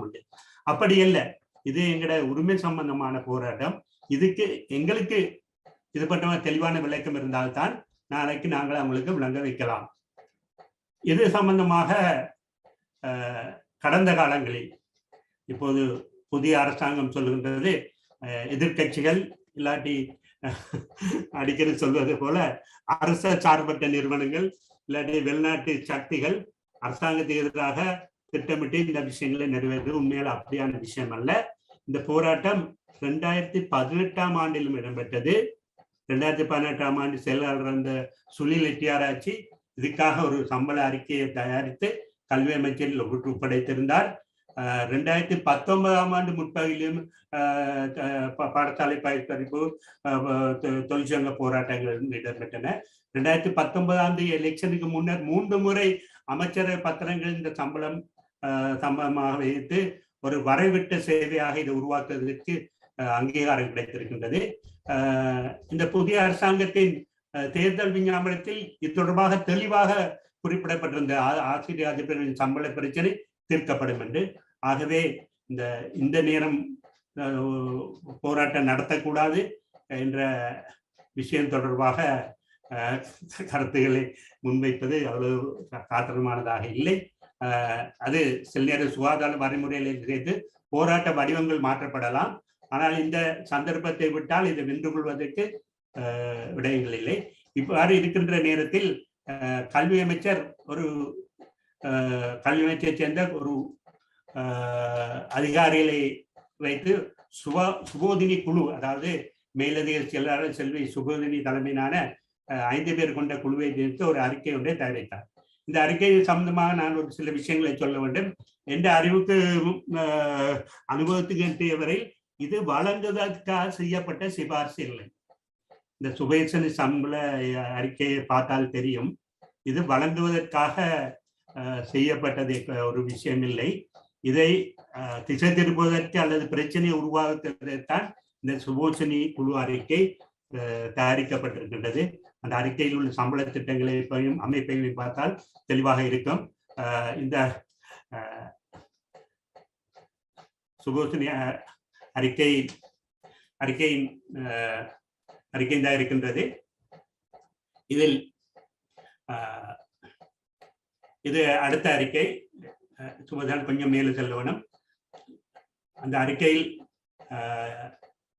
சொல்லப்பட்ட அதிகரிப்பின்படி இது அதன் பின்னர் சம்பள ஆணைக்குழு ஒரு அறிக்கையை தயாரித்து ஒரு 2000 ரூபாயிலிருந்து 3885 ரூபாய் வரை ஆசிரியர்களுக்கும் 3820 8975 ரூபாய் வரை அதிபர்களுக்கும் வழங்குவதற்காக 2021 ஆண்டு 7ஆம் மாதம் 26ஆம் தேதி இந்த அமைச்சரவைக்கு சமர்ப்பித்த அறிக்கை. இது இந்த கோரிக்கையின் 10ல் ஒரு பங்கு 31,000 ரூபாய் கேட்ட இடத்துல 3885 ரூபாய் வழங்கினால ஆசிரியர் அதிபர் தொழிற்சங்கங்கள் இதை புறக்கணித்திருக்கின்ற அறிக்கை. ஆனால் சுபாதினிய அறிக்கை ஒரு நல்ல ஒரு அடிப்படையாக இருந்தாலும் அதில் நிறைய முரண்பாடுகள் இருந்தது. அது கல்வி சேவை சம்பந்தமாக விளக்கம் இல்லாததாக தயாரிக்கப்பட்ட அறிக்கை. அந்த அறிக்கையில் 2 ஆசிரியர்களுக்கும் 3 தரம் அதிபர்களுக்கும் சமனாக சம்பளம் தீர்மானிக்கப்பட்டிருக்கின்றது. ஏனென்றால் அந்த அறிக்கையின்படி 2 தான் முதலாவது ஆசிரியர் சேவைக்கு வருவரையும் சம்பளம். அப்படி இருக்கும் சம்பளத்தில் அவர் 3ஆம் வகுப்பு அதிபராக வருவதற்கு கிட்டத்தட்ட ஒரு 5 வருடம் அல்லது 7 வருடம் செல்ல வேண்டும். அப்ப அந்த சமாந்தரமாக அந்த சம்பளம் இருக்க முடியாது. அதே போல ஆசிரியர் ஆலோசகர் சேவை தொடர்பாகவும் பிழையான விளக்கம் ஒன்று வைக்கப்பட்டது. தற்போதுள்ள நடைமுறைகளில் ஆசிரியர் ஆலோசகர் சேவைக்கு 3ஆம் வகுப்பு அதிபர் சம்பளத்தை விட 2 படி கீழ் சம்பளம் முன்மொழியப்பட்டு அமல்படுத்தப்பட இருக்கின்றது. அந்த புதிய சுபோதனை அறிக்கையில் அது 62,000 ரூபாய் ஆரம்ப சம்பளமாக திட்டமிடப்பட்டிருக்கின்றது. அப்படி என்றால் இதை உண்மையில் பிரச்சனையை உண்டாக்குவதற்காக உண்டாக்கப்பட்ட இப்போது நீங்க பார்த்து கொண்டிருப்பது சம்பள ஆணைக்குழு காட்டின அறிக்கை. அதற்கு முன்னர் தான் அந்த சுபோசனி குழு அறிக்கை இருக்கின்றது. இது உண்மையில இந்த பிரச்சனை உண்டாக்குவதற்காக செய்யப்பட்ட ஒரு விளக்கமாக அந்த விடயமாகத்தான் சொல்லப்பட்டிருக்கு. என்றால் அவர்கள் திட்டமிட்டு செய்தார்களா அல்லது வேண்டுமென்று செய்தார்களா தெரியவில்லை. என்னால் கல்வி அமைச்சருக்கும் இது பற்றிய விளக்கம் இல்லை, கல்வி அமைச்சின் செயலாளருக்கும் இல்லை. என்னால் 3 சமாந்தர சேவைகளின் சம்பளத்தை வைக்கும் போது 3க்கும் ஒரே அடிப்படையில இருக்கலாம். கோட்டிருப்பு இருக்கின்றது. 1ஆம் வகுப்பு அதிபர் ஆசிரியர் சம்பளத்தை விட 1 படி சம்பளம் அதிகரிப்பு வைக்கப்பட வேண்டும் என்று. அப்ப அந்த கோட்டிற்கு மீறினதாக இந்த விஷயம் இருக்கின்றது. அதே நேரத்தில் 3ஆம் வகுப்பு அதிபரின் சம்பளத்துக்கும் 2ஆம் வகுப்பு அதிபரின் சம்பளத்துக்கும் இடையில பாரிய வித்தியாசம் இருக்குது. 3ஆம் வகுப்பு அதிபர்கள் இப்போதே நிறைய சம்பள முரண்பாட்டு இருக்கின்ற அவர்கள் ஆசிரியர் சேவை 1, 2, 2 இருந்து இதுக்கு வந்தவர்கள். அவர்கள் அடிப்படை சம்பளம் எடுத்த சம்பளம் குறையவில்லை, ஆனால் படிநிலைகள் குறைந்து அவர்கள் மீது பாதிக்கப்பட்டிருக்கிறார்கள். ஆகவே எந்த வகையிலும் இந்த சுபோதின அறிக்கை ஆரம்ப சம்பளம் கவர்ச்சிகரமாக இருந்தாலும் எந்த அனுபவத்தை பொறுத்தவரையில் ஒரு சாத்தியமற்ற விடயம் ஒன்றை முன்வைத்து பிரச்சனை உண்டாக்குவதற்காக இந்த சுபோதனை அறிக்கை முன்மொழியப்பட்டதாகவே நான் கருதுகிறேன். ஏனென்றால் இந்த 4-5 கல்வி அரச நிர்வாக சேவை அதிகாரிகள் சேர்ந்து தயாரித்த இந்த இது உண்மையில இந்த கல்வி அமைச்சில் உள்ள 5 சேவைகளை பற்றி அதை ஆட்சேர்ப்பு சம்பள திட்டங்கள் பற்றி ஒரு தெளிவான விளக்கம் இருந்தால் இப்படி ஒரு அறிக்கை ஒன்றே தயாரித்திருக்க மாட்டார்கள். இது அமைச்சர் பேராசிரியர் அவர்களும் செயலாளர் பேராசிரியர்களும் இதை கல்வி அமைச்சை சமைத்து அது திரும்பிவிட்டது. இந்த சம்பளத்தை வழங்கத்தான் 6800 கோடி ரூபாய் வரும் என்றது இன்று பேசுபொருளாக இருக்கின்றது. இந்த 6800 கோடி ரூபாய் வழங்குவது இந்த நிலையில் சாத்தியம், உண்மையில் சாத்தியமில்லை. 1000 கோடி ரூபாய் கூட வழங்க நிலையில் இல்லை. ஆனால் இந்த விஷயத்துக்கு ஒரு தீர்வு, இந்த கடந்த காலங்கள்ல நிறைய சம்பள ஆணைக்குழுக்கள், நான் முன்னர் சொன்னது போல கல்வி அமைச்சர் 2 சம்பள ஆணைக்குழு நான் உறுப்பினர் இருக்கின்றேன். ஒன்று கருணாரத்ன குழு, ஒன்று ஏக்கநாயக்கா குழு, ஒன்று அபயரத்ன குழு, இப்படி பல குழுக்கள் இந்த பிரச்சனை ஆராய்ந்திருக்கின்றன. அப்படி இருக்கிற சந்தர்ப்பத்துல இப்படி ஒன்றை ஏன் செய்தார்கள் என்று தெரியவில்லை. ஆனால் இப்படி வழங்குவதற்கு, இதில் சிபார்சு செய்யப்பட்ட உள்ளமா இது வழங்குறதுக்கு வருடத்துக்கு 6800 கோடி ரூபாய், அதுதான் இப்போது பேசுபொருள். இந்த வரைவிட்ட சேவை என்பது இந்த 3 சேவையும் க்ளோஸ் சேவைஸ் 3 சேவைகளையும் சேர்த்து இணைக்கப்பட்டு ஒரு சேவையாக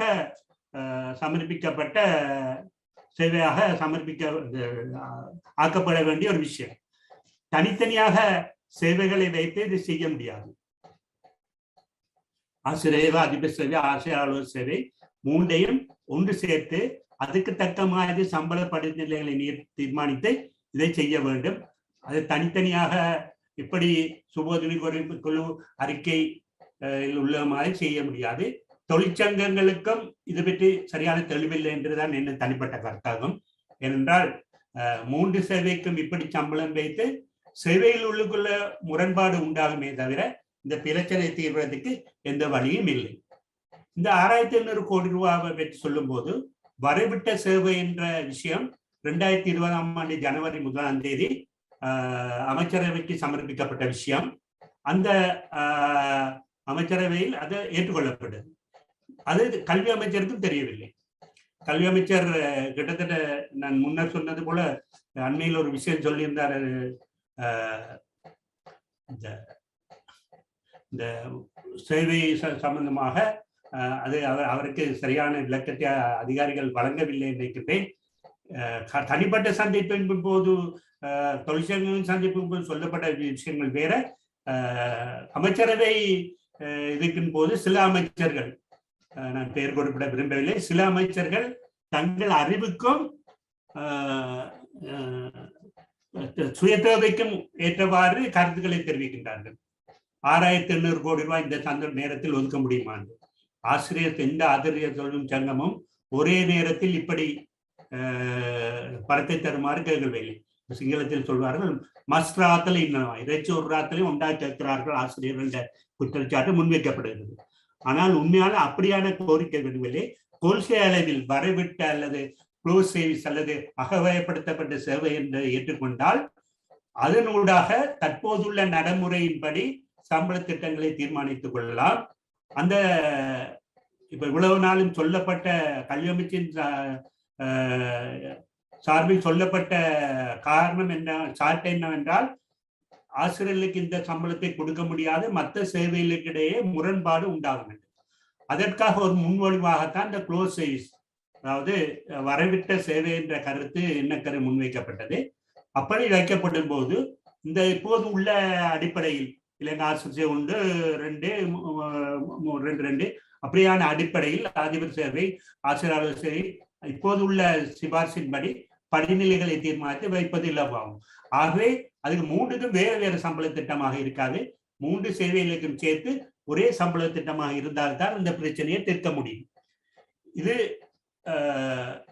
நான் இப்ப சட்டமன்ற குறிப்பதை போல 6800 கோடி ரூபாய் வருடத்துக்கு தேவை. கல்வி அமைச்சு இந்த சம்பள அமைச்சர்கள் குறிப்பிட்ட 2000 3000 அதிகரிப்புக்கு 1000 கோடி ரூபாய் வருடத்துக்கு தேவை. இப்ப எந்த ஆசிரியர் சங்கமும் உடனடியாக இந்த மாதம் அந்த அதிகரிப்பை தருமாறு கேட்கவில்லை. ஆனால் அமைச்சர்களும் அதிகாரிகளும் தொழிற்சங்க போராட்டத்தை நளினப்படுத்துவதற்காக என்ன செய்கின்றார்கள்? இவ்வாறு கோரிக்கை விடப்படுகின்றது, இப்படி கொடுக்கலாம் என்று தட்டி கழிக்கிறார்கள். சில அமைச்சர்கள் இருக்கின்றார்கள், அவர்கள் பொருளாதார துறையில் கலாநிதி பட்டம் பெற்றவர்களாக இருக்கலாம். ஆனால் ஆசிரியர் சம்பளத்தை பொறுத்தவரையில் அவர்களின் கருத்து நேரெதிரான கருத்தாக இருக்கின்றது. பிரதமர் சம்பளம் தான் ஒத்துக்கொள்கிற நேரத்துல அவர்கள் தனிப்பட்ட முறையில் இந்த வரவு செலுத்த கொடுக்க இயலாது. இன்னொரு பிழையான கருத்து ஒன்று முன்வைக்கப்படுகிறது. வேறு சேவையாளர்கள் பிழையாக விலகிக் கொள்ளக்கூடாது. அடுத்த வரவு செலவு திட்டத்துல சகல அரசாங்க ஊழியர்களுக்கும் சம்பளம் அதிகரிக்கப்படுற நேரத்துல ஆசிரியர்கள் சம்பளமும் அதிகரிக்கப்படும். அது சொல்ல தேவையில்லை, எல்லாருக்கும் செஞ்சு ஆசிரியர்கள் சேர்த்தான். ஆசிரியர்கள் கேட்பது என்னன்னா 97ல தங்களுக்கு இந்த முரண்பாட்டு இடைவெளியை குறைக்குமாறு தான் கேட்டுக்கொண்டிருக்காங்க. ஆகவே இந்த கருத்துல நம்ம தெளிவாயிருக்க வேணும். இப்ப இந்த கொள்கைகள் இந்த வரைவிட்ட செய்தி சம்பள திட்டம் ஒன்று ஏற்பட்டால் அது SL1 என்ற சம்பள திட்டமாக இருந்தாலும் சரி, அதை விட அதாவது தீர்க்க வேண்டிய சம்பள திட்டமாக இருந்தாலும் சரி, ஏற்றுக்கொள்ளப்பட்டால் அதை 2-3 சந்தர்ப்பங்களில் தீர்ப்பதற்கு தொழிற்சங்களோடு கலந்துரையாடி தீர்மானம் எடுக்கலாம். ஆனால் அதை எல்லாம் விட்டுவிட்டு ஆசிரியர்களுக்கு சம்பளம் உயர்வு வழங்கக்கூடாது என்ற நிலைப்பாட்டில் இருக்கின்றது. இதுதான் இந்த ஆசிரியர்களுக்குள்ள சம்பள பிரச்சனை. ஒரு விஷயத்தை நான் தெளிவுபடுத்த வேண்டும். இந்த 94ஆம் ஆண்டு பட்டியலிடப்பட்ட 12 சமாந்திர சேவைகள் அல்லது நாடாளாவை சேவைகள் அல்லது ஹவுலைல் சமாந்திரமாக வழங்கப்பட்ட சம்பளம் ஆசிரியர் சேவைக்கு பொருத்தம் பிழையானது என்று 97ஆம் ஆண்டும் 2006ஆம் ஆண்டும் சம்பள ஆணைக்குழுக்கள் தீர்மானித்தன. ஆனால் உச்ச நீதிமன்றம் அந்த உச்ச தீர்ப்பில் இருக்கு அந்த சம்பள ஆணைக்குழு பிழையான தீர்மானத்தை எடுத்தது. ஆசிரியர்கள் இந்த வரையறைகளுக்குள் உட்படுத்தக்கூடாது என்று தெளிவாக சொல்லி இருக்கின்றது. இவர்கள் எல்லாம் எங்களுடைய கலாநிதியிலான அமைச்சர்களுக்கோ செயலாளர்களுக்கோ விளங்காத நிலையில் தான் இப்போது காணப்படுகிறது. இதுதான் உண்மையிலே இந்த இது இப்ப வெகுஜன போராட்டம், அந்த வீதி போராட்டம் என்பன தற்காலிகமாக நிறுத்தப்பட்டிருக்கின்றது. இன்னொரு விஷயம் நான் உங்களுக்கு கசப்பாக இருந்தாலும் சொல்ல வேண்டும். நான் நிறைய சிங்கள ஊடகங்களோடும் நண்பர்களோடும் தொழிற்சங்கவாதிகளோடும் தொடர்புடைய இருக்கின்றேன். பல ஊடக விவாதங்களில் சொல்லப்படுகிற முக்கியமான குற்றச்சாட்டு, தொழிற்சங்கவாதிகளுக்கும் சொல்லப்படுற குற்றச்சாட்டு என்னவென்றால், சிங்கள பௌத்த மக்களின் படிப்புக்கு நீங்கள் குந்தகம் விளைவிக்கின்றீர்கள், தமிழ் பிரதேசங்களில் மக்கள் படிக்கின்றார்கள் என்ற குற்றச்சாட்டு முன்வைக்கப்படுகின்றது. அந்த குற்றச்சாட்டு சரியானது என்று சொல்ல வரவில்லை. அதற்கு காரணம் என்னவென்றால், பெரும்பான்மை மக்கள் வாழும் பகுதிகளிலே நடைபெற்ற போராட்டங்கள் பிரம்மாண்டமாகவும் அங்கே தாக்கத்தை செலுத்தக்கூடியதாக இருக்கின்றது. ஆனால் வடக்கு கிழக்கு மாகாணங்களில் நாங்கள் இன்னும் அந்த நாடுதலாவிய போராட்டத்தை போன்று சிறிதளவாவது அவங்களுக்கு பாதிப்புக்கு ஏற்படக்கூடிய போராட்டங்கள் நடத்தவில்லை. அப்படி நடத்தப்படுற போராட்டங்களும் கூட வெளிச்சத்துக்கு வருவதாக இல்லை.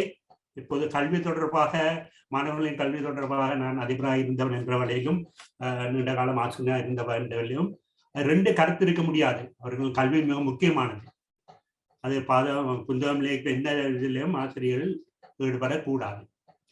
ஆனால் அகில இலங்கை ரீதியாக ஒரு தீர்மானம் எடுக்கப்பட்டு சிங்கள மாணவர்களுக்கும் தமிழ் மாணவருக்கும் ஒரே பரீட்சை தான் நடைபெற போகுது. அவர்களுக்கு விசேஷமாக பாடசாலை நடைபெறவில்லை. நாங்கள் ஒரு சில அதிபர் எல்லாரையும் நான் கூட்டு சொல்லவில்லை. கடந்த வாரம் ஒரு 6-7 பாடசாலைகளின் தீர்மானத்தை பார்த்தேன், மகிழ்ச்சியாக இருந்தது. நாங்கள் ஒரு தேசிய நீரோட்டத்தில் இந்த விடயத்தில் கலந்து கொள்ள வேண்டும். நாங்கள் ஒருங்கி நின்று இருக்கலாது. நாளைக்கு சம்பள அதிகரிப்பு கிடைக்கும் போது எங்களுக்கு தான் கிடைக்கும். நாங்கள் அதிகாரிகளுக்கோ இல்லாட்டி அமைச்சர்களுக்கோ ஆளுநர்களுக்கோ நல்ல பேர் எடுப்பதற்காக பாடசாலையில் நடத்தி ஆசிரியர்களை அழைப்பித்து நடவடிக்கைகளை மேற்கொள்ளக்கூடாது. பொதுவாக தீர்மானங்கள் இதுகளுக்கு நாங்கள் ஒத்துழைக்க வேண்டியது முக்கியமானதாகும். இந்த விஷயம் நீங்கள் ஏற்றுக்கொண்டாலும் ஏற்றுக்கொள்ள அனுச்சரி. அங்கு பகிரமாக சொல்ல வேண்டியதை கேட்டால் எனக்கு மிக மருத்துவமாக இருக்கின்றது. நான் நிறைய சிங்கள விவாதங்களை அவதானிக்கிறேன். எல்லா தொழிற்சங்கவாதிகளுக்கு நேரடியாக சொல்லப்பட்ட குற்றப்பாட்டு, நீங்கள் பௌத்த சிங்கள கல்விக்கு ஆப்பு வைக்கிறீர்கள் போராட்டத்தை நடத்தி. அவர்கள் அந்த கெட்ட பேரை எடுத்துக்கொள்ள தேவையில்லை. உண்மையில நாங்களும் இதில் பங்கு கொள்ள வேண்டும். மற்றது இந்த சம்பள இது அது நிர்வாக அதிகாரிகளுக்கும் வேறு இதுக்கு சமாந்தரமாக செயல உள்ள அதிகாரிகளுக்கும் ஒரு பெரிய ஆசிரியருக்கு எதிரான குற்றச்சாட்டாக இருக்கின்றது. இவர்கள் ஏன் எங்கட சம்பளத்தை கேட்டு சண்டை பிடிக்கிறார்கள்? உண்மையில இந்த 6 மணித்தியாலம் என்றது 6 மணித்தியால நேர கால அட்டவணை என்றது உலக நாடுகள் ஒப்பிடும்போது, ஆசிரியர் சம்பளத்தை ஒப்பிடும்போது இலங்கையை பொறுத்தவரையில மிக குறைவானதாக இருக்கின்றது. இந்த சம்பள தீர்மானம் வேலை செய்யற நேரத்தை பொறுத்தில்லை, செய்யற வேலையை பொறுத்து. சில நேரம் 2 மணித்தியாலம் வேலை செய்யற உச்சமட்ட முகாமைத்துவார்கள் பல மடங்கு சம்பளம் பெறும் தகுதியை பெறுகின்றார்கள். ஆகவே இந்த கருத்தை மீண்டும் மீண்டும் பதித்து ஆசிரியர்களின் போராட்டங்களை மனிதப்படுத்தக்கூடாது. நான் உங்களுக்கு இந்த விடயம் எப்படி ஆரம்பித்தது, இது எங்கே இன்று சென்று கொண்டிருக்கின்றது, இன்றைய போராட்டங்களின் முடிவு என்ன என்று, நாளை திங்கட்கிழமை ஒரு அமைச்சரவை கூட்டம் இருக்கின்றது. அந்த கூட்டத்தில் தீர்மானம் எடுக்கப்படும் என்று ஒரு வாக்குறுதி வழங்கப்பட்டிருக்கின்றது. அதே நேரத்தில் கடந்த வாரம் ஒரு நாள் ஜனாதிபதி செயலகத்துக்கு வாகன பேரணியில் ஆசிரியர் தொழிற்சங்கம் சென்ற போது அங்குள்ள மேலதிக செயலாளர் ஒரு புதிய கருத்து ஒன்றை சொன்னார். 5 பேர் கொண்ட குழு ஒன்று போட்டிருக்கிறார்கள். அந்த குழு 2 வாரத்துக்குள் அறிக்கை சமர்ப்பிக்கும். ஆகவே இந்த போர்டை பாஸ் பண்ற இந்த பந்தை அங்காலங்காலை வீசுற நடவடிக்கை இருக்குது. உண்மையான மாணவர்களின் கல்வியில் அறிவு இருந்தால், பெற்றோர்களுக்கும் ஆசிரியர்களுக்கும் மட்டுமில்லை, ஆட்சியாளருக்கும் இந்த அறிவு இருந்தால் உண்மையிலே இவர்கள் நியாயமா தேர்வு வேண்டும். அதே நேரத்தில் இன்னொரு விஷயம் நான் சொல்லணும். நாங்கள் ஆசிரியர் அதிபர்கள் ஏதாவது ஒரு தொழிற்சங்கத்துல நாங்கள் அங்கத்தான் இருக்கணும். அது இன ரீதியாகவோ மொழி ரீதியாகவோ இராது, இயங்குகின்ற எங்கட உரிமைக்காக உண்மைக்கு போராடுகின்ற ஒரு தொழிற்சங்கத்துல அதிகமாக இருக்கணும், அங்கத்தவராக இருக்கணும், சந்தா கட்டணும். அது முக்கியமான விஷயம். யாரோ போராடி எங்களை பெற்று தருவார்கள் என்பது இல்லை. இந்த சம்பள விஷயமாக தொடர்பாக முரண்பாடு தொடர்பாக உங்களுக்கு எனக்கு தெரிந்த நான் விளங்கி கொண்ட விஷயங்களை உங்களுக்கு சொல்லியிருக்கின்றேன். இது பற்றி உங்களுக்கு முரண்பாடான கருத்துகள் இருக்கலாம், அதை நான் ஏற்றுக்கொள்ள வேண்டும். ஆனால் ஆசிரியர்கள் தங்களை உரிமையை சரியாக மற்றவர்கள் சொல்ல வேண்டும் என்பதை எல்லாரும் தெளிவாக இருக்க வேண்டும். எனவே எனக்கு இந்த சந்தர்ப்பத்தை தந்த டீச்மோ நிறுவனத்துக்கு நன்றியை தெரிவித்துக் கொள்கிறேன். என்னால் சில நேரம் இந்த ஜூம் தொழில்நுட்போட மூலமாக எனக்கு விரிவுரைகள் நடத்தி அனுபவம் இல்லாதனால சில தவறுகள் நடந்திருக்கலாம். நான் தெளிவாக விலகிக் கொள்ள வேண்டிய விஷயம் இது என்பதை நான் தெரிவித்துள்ளேன். நன்றி. நன்றிகள். தற்பொழுது கேள்வி பதில் இடம்பெறும். உங்களுக்கு தேவையான மிக முக்கியமான ஏதேனும் பிரச்சனைகள் இருப்பின் அது தொடர்பாக இங்கே கேள்விகளை கேட்கலாம். தனிப்பட்ட விடயங்கள் தொடர்பாக அல்லது தனிப்பட்ட பாடசாலை அல்லது பாடசாலை அதிபர்கள் வலயங்கள் தொடர்பாக அன்றி பொதுவாக இந்த அமர்விலே பகிரப்பட்ட மிக முக்கியமான 4 புள்ளிகள் இருக்கின்றன அல்லது 4 டேர்னிங் பாயிண்ட்கள் இருக்கின்றன. இந்த பிரச்சனைகளின் உருவாக்கம் தொடர்பாக அவைகள் தொடர்பாகவும் அதன் பின்னணிகள் தொடர்பாகவும் ஏதேனும் பிரச்சனைகள் இருப்பின் அது தொடர்பாக நீங்கள் தெளிவுகளை பெற்றுக் கொள்ளலாம். தயவு செய்து மீண்டும் வலியுறுத்தினேன், தனிப்பட்ட ரீதியான பிரச்சனைகளை கேட்க வேண்டாம். நீங்கள் கேள்விகளை கேட்க வேண்டும் என்றிருந்தால் ஹேண்ட் ரைஸ் ஆப்ஷனை நீங்கள் செலக்ட் பண்ணுங்கள். நான் உங்களுடைய மைக்கை அன்மியூட் பண்ணிடுறேன். Shanmugam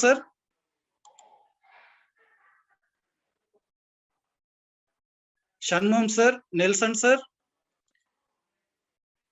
Rajamanickam sir, Nelson sir நீங்க பேசுங்க. அனைவருக்கும் வணக்கம். நல்ல ஒரு கலந்துரையாடல், சிறந்த கலந்துரையாடல், சிறந்த விளக்கமும் கிடைக்கப்பட்டது. என்னுடைய கேள்வி என்னவென்றால், இந்த க்ளோஸ் சர்வீஸ் சம்பந்தமாக நிறைய ஆசிரியர்களுக்கு அநேகருக்கு விளக்கம் இல்லை என்று நான் நினைக்கின்றேன். எனக்கும் அந்த குறைபாடு இருக்கின்றது. க்ளோஸ் சர்வீஸ் ஆக ஆசிரியர் சேவை அல்லது கல்வி பொழுதுண்டு சேவை உருவாக்கப்படுமாக இருந்தால் சம்பள முரண்பாடு எவ்வாறு தீர்க்கப்படலாம், அது எப்படி சரியாக கூற முடியுமோ இல்லை என்பது எனக்கு தெரியாது. எவ்வாறு தீர்க்கப்படலாம் என்பது ஒரு கேள்வி. ஏற்கனவே க்ளோஸ் சர்வீஸ் மூடிய சர்வீஸ்ல இருக்கின்ற சேவைகளுக்கு எவ்வாறு சம்பள உயர்வு வழங்கப்படுகின்றது, அவ்வாறு க்ளோஸ் சர்வீஸாக மாற்றப்பட்டால் நாங்களும் அந்த பொதுவாக அல்லது பட்ஜெட் மூலம் கூட்டப்படும் சம்பள உயர்வுக்கு உட்படுவோமா, அல்லது தனியாகவே ஒவ்வொரு சம்பள உயர்வுக்கும் நாங்கள் போராட வேண்டி இருக்குமா என்பது தெளிவாக இருக்க வேண்டும். ஒரு கருத்து இருக்கிறது, ஆசிரியர் சேவை ஏற்கனவே க்ளோஸ் சர்வீஸாகத்தான் இருக்கிறது என்று. அதை மீண்டும் எப்படி க்ளோஸ் சர்வீஸ் ஆக முடியுமா, அல்லது அந்த கருத்து தொடர்பான எனக்கு ஒரு தெளிவினம் இருக்கிறது. அந்த தெளிவை தர முடியுமாக இருந்தால் தெளிவு எனக்கு விளக்கத்தை பெற்றுக் கொள்ளலாம் என்று நான் நினைக்கிறேன். நன்றி, வணக்கம். நல்ல கேள்வி. இந்த கலந்துரையாடலின் மூலப்பொருள் அதுதான். ஏனென்றால் இந்த க்ளோஸ் சர்வீஸ் என்ற எண்ணக்கரு ஏன் தோன்றியது என்பதை நாங்கள் விளங்கிக் கொள்ள வேண்டும். இந்த ஆசிரியர்களின் சம்பளத்தை அதிகரிப்பது தொடர்பாக விடயங்கள் சொல்லப்படுகின்ற போரத்தில் அரசு சார்பில் இல்லாட்டி கொள்கை தீர்மானம் எடுப்பவர்கள் சார்பில் சொல்லப்பட்ட காரணம் நிர்வாக சேவையின் அரச நிர்வாகம் என்று சொல்லவில்லை, எக்ஸிக்யூட்டிவ்ஸ், பொதுவாக நிர்வாகிகளின் சம்பளத்துக்கு இந்த ஆசிரியர் சம்பளம் சமாந்தரமாகவோ மேற்படமாகவோ செல்ல முடியாது. இப்ப 2006ஆவது ஆண்டு சுற்றறிக்கையின்படி SLAS 3 இந்த SL1 என்ற 22,965 ரூபாய் என்பது என்ற சம்பளத்தின் கீழ் தான் அதிபர் சேவையும் ஆசிரியர் வேலை சம்பளம் வைத்திருக்கிறாங்க. அதே நேரத்தில் 94இல் 1க்கு சமாந்தரமா இருந்தது, 97இல் 2க்கு கிட்ட வந்தது, 2006இல் 3க்கு கீழே போயிட்டு. அப்ப இதுக்கு சொல்லப்படுற காரணம் இந்த சம்பள அதிகரிப்புக்கு பிசி பெறான இருந்தாலும் சரி, லைனல் அவர்களுடைய ஆணைக்குள் இருந்தாலும் சரி, விமல தர்ம ஆணைக்குள் இருந்தாலும் சரி, இதற்கு சம்பள ஆணைக்குழு அனுமதி வழங்காது. அதனால தான் இதுல இருந்து பிரிச்சு அந்த கோர்ட் தீர்ப்பு சொல்லுது, 2008 தீர்ப்பு சொல்லுது, இந்த பாஸ்கெட்ல இருந்து எடுத்து இது ஒரு வேற ஒரு அமைப்புல வந்தா அந்த பிரச்சனை வராது. இப்ப உதாரணமாக நீர் வடிகால் அமைப்பு சபையின் சம்பளங்கள் அப்படி ஒன்று வந்தால் அப்படி வராது என்றது இருக்கு. அதுல இப்ப நீங்கள் ஒரு கருத்து சொன்னீர்கள், ஆசிரியர் சேவை க்ளோஸ் சர்வீஸ் இல்லை, ஆசிரியர் சேவை ஒரு தனியான ஒரு சேவை, அதாவது இன்னொன்று இருக்கு. இப்ப இந்த க்ளோஸ் சர்வீஸ் என்ற கருத்து வரும்போது தனியா ஆசிரியர் சேவையை மட்டுமே இல்லை சேர்க்கலாது. இப்போ உதாரணமாக இலங்கையில் கல்வி சேவையில் 5 சேவைகளையும் சேர்த்து தான் அதை உருவாக்க வேணும். இப்பவே அந்த இதுக்கு அவங்க சம்மந்தம் தெரிவிக்கல. இலங்கை கல்வி நிர்வாக சேவை சேர்ந்த அதிகாரிகள் தாங்கள் க்ளோஸ் சர்வீஸுக்கு வரமாட்டோம்னு சொல்லிட்டாங்க. அந்த முன்கொள்கைக்கு அவங்களோட உடன்படில்லை. அப்படி என்றால் இலங்கை அதிபர் சேவையும் ஆசிரியர் சேவையும் ஆசிரியர் ஆலோசகர் சேவை 3ஐயும் சேர்த்துதான் இந்த ஒரு சேவையை உருவாக்கணும். ஒரு சேவையை உருவாக்குற நேரம் அந்த உச்சமட்ட சம்பளம் சம்பந்தமாக புதிய தீர்மானம் கிடைக்கலாம். இப்ப உதாரணமாக இப்ப அதிபர் முதலாம் வகுப்புல உச்சமட்ட அந்த ஆரம்ப சம்பளம் 46,350 ரூபாய் என்று வைத்துக் கொண்டால் அது இந்த கல்வி அந்த அரச நிர்வாக 3ஆம் வகுப்பின் சம்பளத்தோட குறையும். அப்ப கூட்டுற நேரம் இந்த க்ளோஸ் சர்வீஸ் ஆயிட்டா இந்த பிரச்சனை வராதுன்றதுக்காக மட்டுமே தான் முக்கியமா இந்த கருத்து முன்வைக்கப்பட்டிருக்கின்றது. அந்த க்ளோஸ் சர்வீஸ் ஆன பிறகு அதுக்கு இப்ப இது பற்றி நான் அறிந்த வகையில வேறு யாரும் இதோட இந்த தெளிவாக சொல்ல இல்லை. எப்படி அது தேவை வரவு ஒன்று உருவாக்கப்படும், அதுக்கு ஒரு பிரமாண குறிப்பு உருவாக்கப்பட வேணும். அந்த பிரமாண குறிப்பின்படிதான் விதிகளும் முறைகளும் தீர்மானிக்கப்படும். சம்பளம் வரும்போது அது வரவு செலவு இதுக்கு சேர்த்துதான் செய்ய வேணும், தனியா இந்த கையை விட்டு போட்டு செய்யல. அடுத்த கேள்வி. வணக்கம் சார். வணக்கம் சார். சார் என்னுடைய கேள்வி என்னுடைய கேள்வி இப்ப நாங்கள் சர்வதேச ரீதியில நாங்கள் தேசிய ரீதியில எங்களுடைய அரசின் மூலமாகவோ அல்லது நீதி மூலமாகவோ அல்லது கலந்துரையாடல் மூலமாகவோ போராட்டத்தின் மூலமாகவோ இந்த முரண்பாட்டை தீர்த்துக் கொள்வதற்காக முயற்சிகள் ஈடுபட்டு நாங்க தோல்வி காணும் பட்சத்துல சர்வதேச ரீதியில நாங்க ஐக்கிய நாடுகள் சபையை நாடி எங்களுடைய பிரச்சனை தீர்த்துக் கொள்வதற்கான வாய்ப்பு இருக்கா சார்? அதுக்கான பொறிமுறைகள் ஏதாவது ஆலோசனைகள்? இல்ல, தொழிற்சங்க ரீதியாக சர்வதேச தொழிற்சங்க சம்மேளனத்தோட இணைஞ்சு போராட்டங்களை நடத்தலாம். ஆனா அந்த போராட்டங்களுக்கு தீர்வான நீண்ட காலம் இருக்கு. நாங்க ஆசிரியர்கள் பிரச்சனை அல்லது சம்பள பிரச்சனை விடும், நாட்டுள்ள வேற இன பிரச்சனை போன்ற விஷயங்களும் அந்த அளவுக்கு கொண்டு வந்து எந்த அளவுக்கு வெற்றியை தந்திருக்கின்றதை நாங்கள் இது பண்ண வேணும். ஆகவே நாங்கள் இந்த வட்டத்துள்ளுக்கு முடிஞ்சவரை தேர்த்துக் கொள்வதால் நன்றாக இருக்கின்றேன். அந்த அது ஒரு உச்சமட்ட இதா இருக்கும். உதாரணமாக இந்த தொழிற்சங்க தலைவர்கள் கைது இல்லாட்டி அப்படியான விஷயங்கள் வெளிநாட்டு இதுக்கு கொண்டு சென்று அதுக்குரிய தீர்வுகளை பெற்றுக்கொள்ள முடியும். இப்படியான இதுக்கு எனக்கு தெரிஞ்ச மட்டும் சாத்தியப்பாடு குறைவு. குமரன் சார், நீங்க பேசுங்க. வணக்கம் சார். என்னன்னு சொன்னா நான் யாழ்ப்பாணம் வடமாகாணம் யாழ்ப்பாண மாவட்ட வலயம்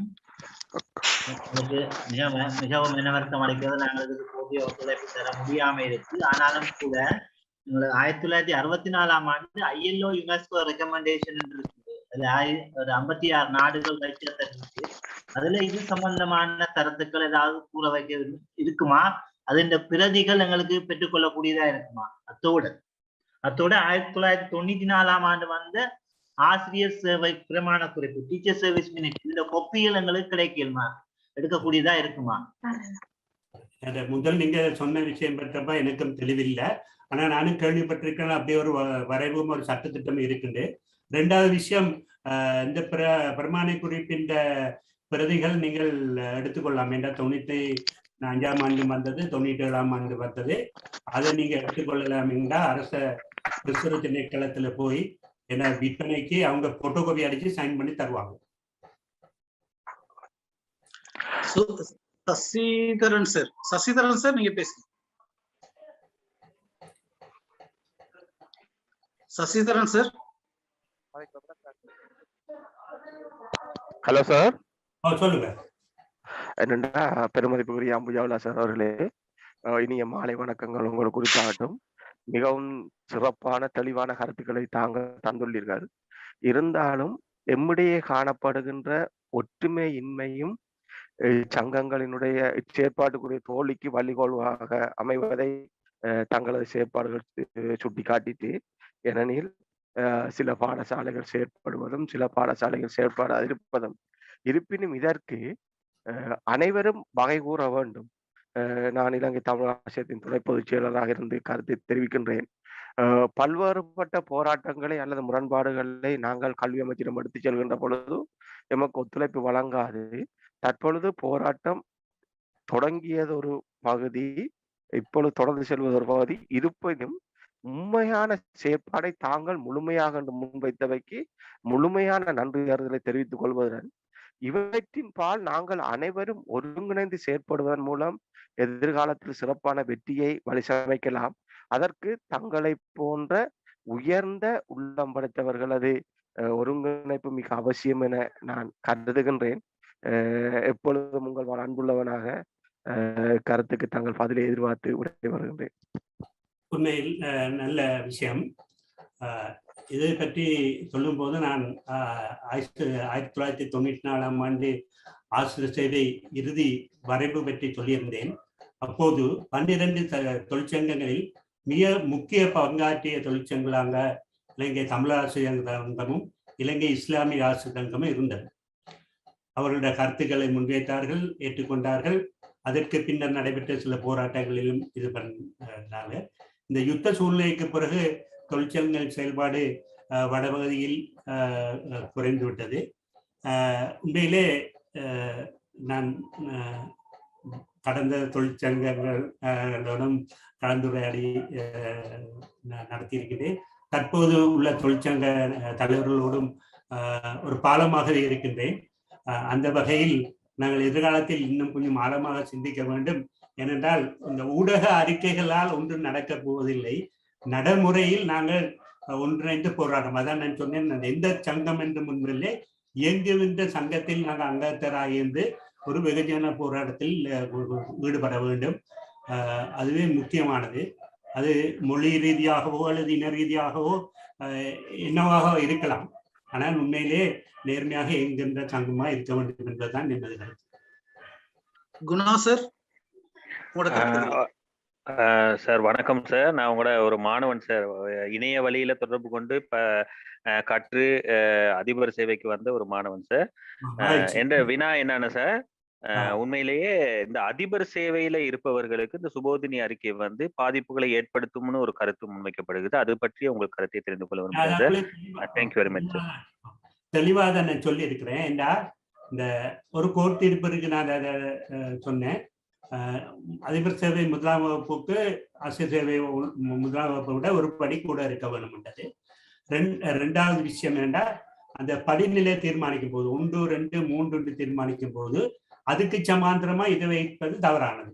ஏனென்றா அதிபர் சேவை 3ஆம் வகுப்புக்கு செல்கின்றவர்கள் ஆசிரியர் சேவை 2 5 வருஷம் 7 வருஷம் இருந்துட்டு போட்டி பரீட்சை மூலம் தான் செல்றாங்க. அப்ப அவங்க இப்படியான சம்பளத்திட்ட இருந்தால் அது செல்ல மாட்டாங்க. நான் ஆரம்பத்தில் உங்களுக்கு சொன்னேன், இந்த சுபோதேசுனி குழு நான் குற்றஞ்சாட்டுல நினைக்கக்கூடாது. அது ஒரு நல்ல நோக்கத்தோட செயல்பட்டதா எனக்கு தெரியல. முரண்பாடை உண்டாக்குவதற்காகத்தான் இந்த அறிக்கை வந்திருக்கு. அதை விட ஆசிரியர் ஆலோசனை சேவை இது அதிபர் சேவை 3 கீழே இருந்த ஆசிரியர் ஆலோசனை சேவை அதிபர் சேவை 2க்கு 62,000 ரூபாய் சம்பளத்தை கொண்டு போயிருக்கிறாங்க. அப்ப அதிலேயும் ஒரு முரண்பாடு உண்டாகும். அப்ப இந்த ஆசிரியர் பிள்ளையா விளங்கிக் கொள்ளக்கூடாது. நடைமுறையில் இருந்து ஏற்றுக்கொள்ளப்பட்ட விஷயங்களுக்கு சமாந்தரமாகத்தான் புதிய சம்பளங்கள் தீர்மானிக்கப்பட வேண்டும். அடுத்த கேள்வி.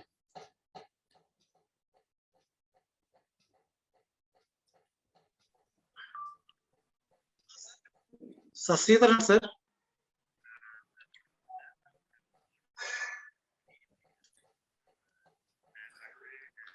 ஓகே சார், இதுல நான் ஒரு கேள்வி கேட்க விரும்புகிறேன். குறிப்பா எங்களுக்கு நிறைய கோல்ஸ் வரும், இந்த செய்திகள் பரிமாறும் போது அதிபர்கள் அழைக்கிறார்கள். நாங்கள் செல்லாவிட்டால் எங்களுடைய தொழில் பாதிக்கப்படுமா அல்லது எங்களை நீக்கி விடுவார்களா, எமது தொழிலை அரசாங்கம் பறித்து விடுமா, அவ்வாறான பல கேள்விகள் அதிபர்களின் வற்புறுத்தலின் ஊடாக அல்லது சில அதிகாரிகளின் வற்புறுத்தலின் பேரிலே ஆசிரியர்கள் கேட்கிறார். இது தொடர்பாக சார் சில தகவல்களை தருவது பொருத்தமாக இருக்கிறது. நல்ல கேள்வி, தக்க நேரத்தில் கேட்கப்பட்ட கேள்வி. இந்த தொழிற்சங்க போராட்டம் ஆரம்பிக்க போது உத்தியோகபூர்வமாக கல்வி அமைச்சுக்கு தொழிற்சங்கங்கள் அறிவித்திருக்கின்றன. இந்த இந்த இதில் ஆசிரியர் வரமாட்டார்கள், இதில் ஈடுபட மாட்டார்கள், அவர்கள் தொழிற்சங்க போராட்டத்தில் ஈடுபடுறாங்க. அதை மீறி கல்வி அமைச்சு செயல்பாடு என்றால் சட்டத்துக்கு உட்பட்டது.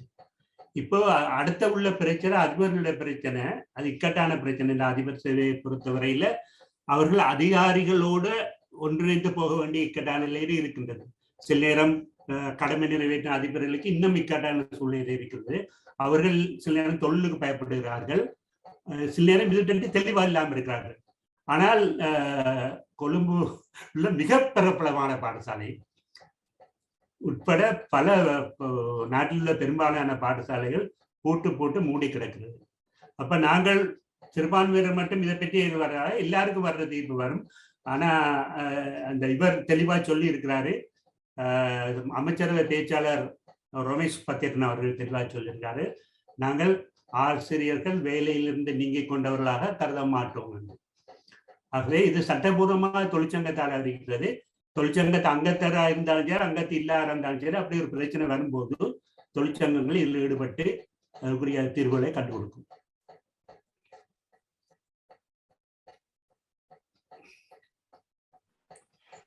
வேற ஏதாவது கேள்விகள் இருந்தால் 2 கேள்விகளுக்கு சந்தர்ப்பம் வழங்கப்படும்.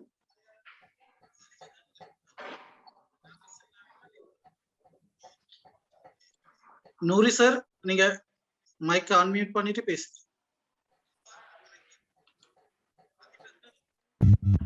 அதிபர் சேவையில் ரஹ்மான், எனக்குள்ள சந்தேகம் என்னது சார், இந்த அதிபர் சேவைகள் சங்கங்கள் நிறைய ஸ்ரீலங்கால, அதுல பெரும்பாலான சங்கங்கள் ஒன்றிணைந்து செயற்படுறாங்க. ஆனா ஜிபிஏன்னு சொல்லி ஒரு சங்கம் பண்ணி கிரேட் பிரின்சிபல் அசோசியேஷன் அது புதிதாக ஆரம்பிக்கப்பட்டது. ஆனால் அதுல நிறைய அங்கத்தவர்கள் இருக்கிறார்கள். அந்த சங்கம் தனியே இயங்குவதாக சங்கங்களோடு இல்லாம தனியே இயங்குவதாக ஒரு கருத்து இருக்கிறது. இது சம்பந்தமா சாருக்கு கண்டிலிருந்து வர்ற இதுலயும் அந்த சங்கம் தீவிரமாக ஈடுபட்டிருந்தது. இன்னொரு 11 சங்கங்களை இணைந்து ஒரு சங்கம் ப்ரொஃபஷனல் பிரின்சிபல்ஸ் என்ற ஒரு சங்கம் இருக்கின்றது. அது அவர்களுடைய உரிமை, அவர்களுடைய நிலைப்பாடு. அதுல உள்ள அங்கத்தவர்களை பொறுத்து சில தீர்மானம் எடுப்பாங்க. உதாரணமாக சில சங்கங்கள் புதிதாக நியமிக்கப்பட்ட அதிபர்களின் பொதுவான பேரா இருந்தாலும் பொதுவாக நியமிக்கப்பட்ட அதிபர்களின் சம்பளத்துக்காகவும் தேவையில்லை பதவிகளுக்காகவும் சண்டை பிடிக்கின்றன.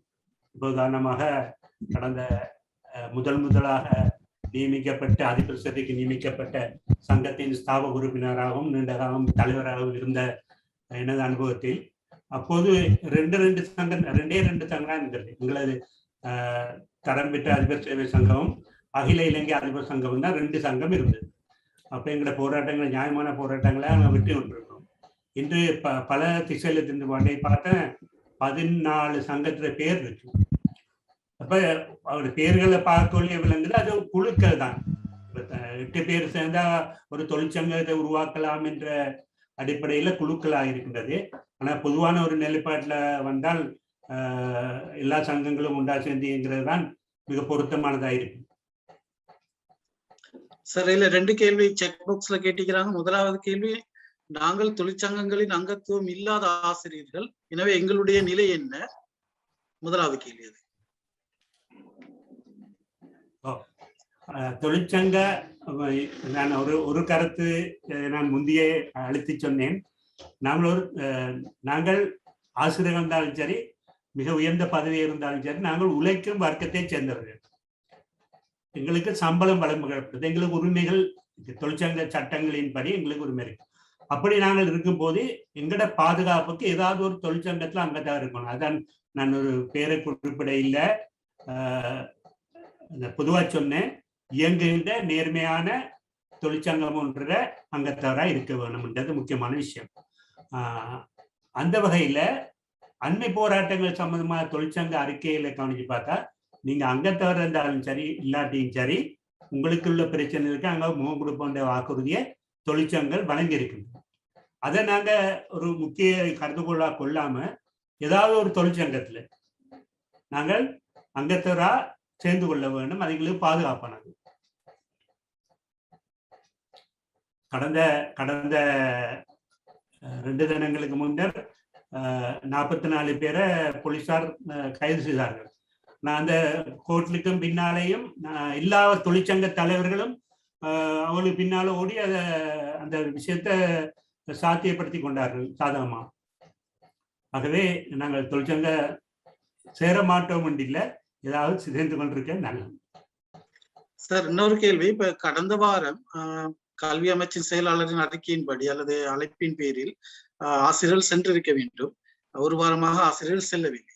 ஆனால் கல்வி அமைச்சின் செயலாளர் அதற்கான விடுமுறை பதியுமாறு அறிவுறுத்தியிருந்தார் அதிபர்களுக்கு.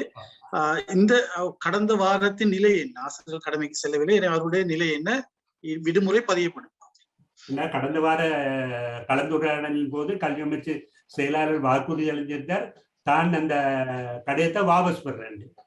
ஆனா அதை வாபஸ் பெறாம இன்னொரு வகையில இந்த நேற்று வெளியிடப்பட்ட சுற்றறிக்கையின்படி எல்லாம் வீட்டுல இருந்து வேலை செய்வதாக கடந்த கொள்ள பண்ணும் என்றால் அது கடந்த காலங்களில் செல்லும் என்று தான் அர்த்தம் கொள்ள வேணும். கடந்த காலத்துக்கு அது லீவை போட்டு வேணா அதுக்கான நடவடிக்கையில தொழிற்சங்கங்கள் ஈடுபடும். சார், இன்னொரு கேள்வி ஒன்று இருக்குது. 2007ஆம் ஆண்டு உயர் நீதிமன்ற தீர்ப்புக்கமைய அதிபர் ஆசிரியர்களுக்கு நியாயமான சம்பளம் வழங்கப்பட்டிருக்கவில்லை என்று நினைக்கிறேன். இந்த தீர்ப்பினை ஆட்சியில் இருந்த அரசுகள் ஏன் செவிசாய்க்கவில்லை? இதற்கு எதிராக முறையிட முடியுமா? இந்த தீர்ப்பு சம்பந்தமாகத்தான் இன்றைக்கு போராட்டம். அதை வச்சுதான் இப்ப கடந்த 26ஆம் தேதி கலந்துரையாடும் போது முதல் முறையா அதை அறிஞ்சு கொண்ட சட்டத்துறை பேராசிரியரான இன்றைய கல்வி அமைச்சர் சொல்லுகிறார், இப்பதான் எனக்கு இப்படி ஒரு தீர்ப்பு இருக்குது, இது மோஸ்ட் பவர்ஃபுல் தீர்ப்புன்னு சொல்றார். அப்ப அதை வச்சுதான் போன கேபினெட்ல கூட அதை முன்னிறுத்தித்தான் சில முன்வைப்புகள் வைக்கப்பட்டிருக்கின்றன. அது இப்ப அதை நாங்கள் திருப்பி உச்ச நீதிமன்றம் கொண்டு போகணும். இப்படி தீர்க்கப்பட்டது, இதுக்கு தீர்வு காணப்படையில்லை, தொழிற்சங்கங்களோ இல்லை தனிப்பட்ட நபர்களோ அதை நீதிமன்றத்தின் சட்டத்திலும் கொண்டு செல்லலாம். ஓகே, ஜெயராணி திவாகரன், ஜெயராணி திவாகரன், நீங்க உங்களோட கேள்வி கேட்கலாம்.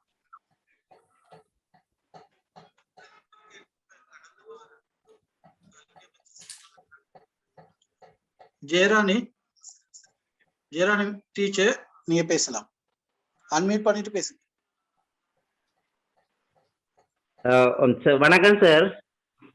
அதிபர் சேவை 3ல இருந்து சார் இப்ப 2016 இந்த நியமனம் கிடைச்ச ஒரு ஆள் சம்பளத்துல குறைவா இருக்கிறத காரணம் காட்டி ஆசிரியர் சேவைக்கு மீண்டும் போகலாமா சார்? இல்ல, ஒரு வருஷத்துக்கு அந்த சந்தர்ப்பம் வழங்கப்பட்டிருக்கு. ஒரு வருஷத்துல போனாலும் அந்த 1 மாத பயிற்சிக்கு வழங்கப்பட்ட 23,000 ரூபாய் செலவை கட்டிட்டு போயிருக்கலாம். அந்த சந்தர்ப்பம் 1 வருஷத்துக்கு பிறகு இல்லை. அதுக்கு மாற்று வழி ஏதாவது உங்களுக்கு கிடைக்குமா சார்? இப்ப சம்பள உயர்வுக்கு மாற்று வழி இப்ப இந்த வழியும் சாத்தியம் இல்லை. அந்த அந்த அரசு சேவை ஆணைக்குழு நிறைய 500க்கும் மேற்பட்ட அப்ளிகேஷனை திருப்பி எடுத்துட்டு ஒரு வருடம் பிந்திட்டு. நன்றி சார். மற்றது எல்லாரும் கேட்டுக்கொண்டிருக்கீங்களோ தெரியல, நான் ஒரு கருத்தை சொல்ல வேணும். ஜசார் கலைக்கலாமா? என்ன விஷயம்னா, அந்த அதிபர் சேவைக்கு செல்கின்றவர்கள் கட்டாயமாக ஆசிரியர் சேவை அதிபர் சேவையின் சம்பளத்தை தெரிஞ்சு கொள்ள வேணும். ஏன்னா கிட்டத்தட்ட சின்ன வித்தியாசத்தை தவிர 2 சமாந்தரமான சேவைகள். அதுல நீங்க தெளிவா இருக்க வேணும். அதுக்கு வேற நன்மை இருக்கின்றதா? அதிபரா இருக்கிறவருக்கு, ஸ்கூல் அதிபரா இருக்கிறதுக்கு அலவன்ஸ் கிடைக்கும் நன்மை என்றது வேற விஷயம். மற்ற சமுதாய அந்தஸ்து எல்லாம் வேற விஷயம். சம்பளத்துல பெரிய வித்தியாசம் இல்லை. எதிர்காலத்தில் வரப்போற வரைவிட்ட சேவை இல்லாட்டி க்ளோஸ் சைஸ் வரும்போதும் கூட இப்ப இருக்கிற படிநிலைக்கு சமாந்தரமாக வைக்க தீர்மானம் எடுக்குமே தவிர இந்த சுபோதனை அறிக்கையும் பார்த்தாலும் சொல்லணும். அந்த அறிக்கை எப்படியா இருந்தாலும் அந்த அறிக்கையும் எல்லாம் உண்டா தான் வச்சிருக்கு. உதாரணமாக ஆசிரியர் 1ல இருந்து சுபோதனை அறிக்கை எப்படி அவருக்கு 76,000 ரூபாய் சம்பளம் எடுக்கிறவர் அதிபர் சேவை 3க்கு போனா அவருடைய இன்க்ரிமெண்ட் 1335 இருக்கும். ஆனா ஆசிரியர் சுபாஷன் அறிக்கையின்படி ஆசிரியர் 1 இன்க்ரிமெண்ட் 2170 ரூபாய். அப்படியான இதுகள் இருக்கு. ஆகவே நான் எப்பயும் இந்த முகநூல்லையே நான் தெளிவுபடுத்தி இருக்கிறேன். நீங்க இந்த இதை தெரிஞ்சு கொண்டு போங்க, பிறகு போயிட்டு கவலைப்படாதீங்க. சார், வேறு கேள்விகள்? ஓகே, ஹுசைன் ஹில்மி சார், கடைசி கேள்வி நான் நினைக்கிறேன். சார், அஸ்ஸலாமு அலைக்கும் சார். இந்த ஏனைய தொழிற்சங்கங்கள், முக்கியமாக நாங்கள் பல்கலைக்கழக தொழிற்சங்கங்கள், வைத்திய தொழிற்சங்கங்கள், அவங்க போராடினா அந்த கோரிக்கைகள் நிறைவேற்றி கொடுக்குறாங்க அரசாங்கம். ஆனா இந்த ஆசிரியருடைய அதிபருடைய தொழிற்சங்கங்கள் இப்படி போராட்டத்துல ஈடுபடுற நேரத்துல அவங்களுடைய இதுகளை நிறைவேற்றி கொடுக்கறதுக்கான முக்கியமான காரணங்கள் என்ன சார்? முதலாவது காரணம் என்னன்னா, இந்த முறை இந்த தொழிற்சங்க போராட்டங்கள் வெற்றி பெறுறதுக்கு கசப்பா இருந்தாலும் சொல்லணும், பாடசாலையில் மூடப்பட்டிருக்கதான் காரணம். ஆசிரியர்கள் தொழிலுக்கு சரியான பயம், தொழிலை விளைக்கிடுவாங்கன்னு பயம். ஆனா நர்ஸ்மார் இல்லாட்டி டாக்டர்மார் இல்லாட்டி பேராமெடிக்கல் சேல்ஸ் போன்ற ஆட்கள் இன்றைக்கு 1 மணித்தியாலத்துல போராடி அன்றைக்கு முடிக்கும் போது கோரிக்கையை வென்றுவாங்க. இப்ப நீங்க 2-3 கிழமைக்கு முந்தி தாதிகள் தொழிற்சங்கம் சில கோரிக்கைகள் முன் வச்சுட்டு போன கிழமை அந்த மாற்றம் சம்பந்தமா கெசட் வெளியாயிட்டு. அப்ப எங்கட இது அவங்களுக்கு பாதிப்பா இல்லை. இப்ப பிள்ளைகள கல்வி முக்கியம் ஆட்சியாளர்கள் அமைச்சர்களும் கதைக்கிறாங்க. ஆனா இந்த தீர்மானம் எடுக்கிறது அந்த கல்வியை வழி நடத்துற ஆட்களை பற்றி கவனிக்கிறா இல்லை. இன்றைக்கு அமைச்சரவையில பேசப்படுற விஷயங்களை அறிஞ்சு மிச்சம் கவலையா இருக்கு. நிறைய பேருக்கு ஆசிரியர்களுக்கு சம்பள அதிகரிப்பு கொடுக்க விருப்பம் இல்லை. நிறைய வேற விஷயங்களை காசு ஒதுக்கப்பட்டு. மற்ற அடுத்த விஷயம், அரசாங்கம் எல்லாம் தங்கி நிற்கிற அரச துறை வேறு, பொருளாதார திட்டமிடல் இல்லாட்டி விஷயங்களை தீர்மானிக்கிற அதிகாரிகள் வேற. அவர்கள் சொல்வதுதான் அவர்களுக்கு சரியா இருக்கு. ஆசிரியர் அதிபர்களின் பெருமதி அவங்களுக்கு விளங்கல. இதுதான் இவங்களுக்கு காரணம். ஓகே சார், சார், நான் இறுதி கேள்வின்னு நினைக்கிறேன். இறுதின்னு நிறைய கேள்வி வந்துட்டு இப்ப இப்ப கடந்த வாரம் பாடசாலை செல்லாத ஆசிரியர்களுக்கு எதிராக பல அதிபர்கள் லோக்ஸ் எழுதியிருக்கிறதாக தெரிவித்திருக்கிறார்களாம். அந்த லோக் எழுதியிருக்கிறது இவர்களுடைய ஆசிரியருடைய உயர் பதவி விண்ணப்பங்கள் அல்லது வேறு ஏதாவது பிரச்சனைகளை ஏற்படுத்துமா என்பது தொடர்பாக பலரும் இங்கே கேட்டிருக்கிறார்கள். நேற்று வெளியான சுற்றறிக்கையின்படி இந்த சகல விஷயங்களும் வாபஸ் பெறப்படும். ஆகவே அந்த லோக் எழுதின விஷயங்கள் எந்த பாதிப்பையும் உண்டாக்காதுன்னு நான் நினைக்கிறேன். எந்த அப்படியான பாதிப்புகள் உண்டானா நீங்க தொழிற்சங்கத்தை அறிவிச்சா அவங்க என்னடா கல்வி அமைச்சர் செயலாளர் கடந்த வாக்குறுதி அளிச்சார் அந்த சுற்றறிக்கை வாபஸ் பெறது அவருக்கு கௌரவ பிரச்சனையா இருக்கும். அதை வாபஸ் பெறாம நேற்று வேற வீட்டுல இருந்து வேலை செய்யலாம் சுற்றறிக்கை அதிபர் மிக தேவையான அறிக்கலாம் என்ற சுற்றறிக்கையை வெளியிட்டிருக்காரு. அதுல இருந்து இந்த இதுல கொள்ளலாம் சில அதிபர்கள் நாங்கள் சில அதிபர்களுடைய சூழ்நிலையை பொறுத்து குற்றம் சொல்லலாது. ஏன்னா எல்லாரும் மனிதர்கள், எல்லாரும் இந்த தொழிற்சங்க அறிவு மிக்கவர்களாகவும் அல்லது தொழிற்சங்க உணர்வு மிக்கவர்களாகவும் இருப்பார் என்று சொல்லி இயலாது. சில விஷயங்களை பயப்படலாம். சில நேரம் இந்த வருஷம் இந்த மாசம் பென்ஷன் போற அதிபர்கள் இருக்கலாம். அவர்கள் உயர் அதிகாரிகளுக்கு கட்டுப்பட வேண்டிய இது இருக்கலாம். அப்படி பல பிரச்சனைகள் இருக்கு. இதை தீர்மானிக்கிறேன். வைத்தியசாலையை பொறுத்தவரை இல்லாட்டி தாதி டாக்டரை பொறுத்தவரை ஒன்றும் இல்லை. எல்லாரும் சேர்ந்து உண்டா ஸ்ட்ரைக்குண்டா ஸ்ட்ரைக் தான். எங்கட நிலையில ஒன்றும் இல்லை, ஒரே இடத்துல இல்லை. குழுவா தான் எங்களோட 10,161 பாடசாலை இருக்கு. சில பாடசாலை 2 ஆசிரியர் இருப்பாங்க, சில பாடசாலை 250 ஆசிரியர் இருப்பாங்க. அப்ப தீர்மானம் எடுக்கிறது சில கஷ்டங்கள் இருக்கு. சார் இன்னும் 2 கேள்வி கேட்கறது ரெடி ஆகிக்கிறாங்க. பிரச்சனை இல்லையா சார்? எனக்கு பிரச்சனை இல்லை. ஓகே.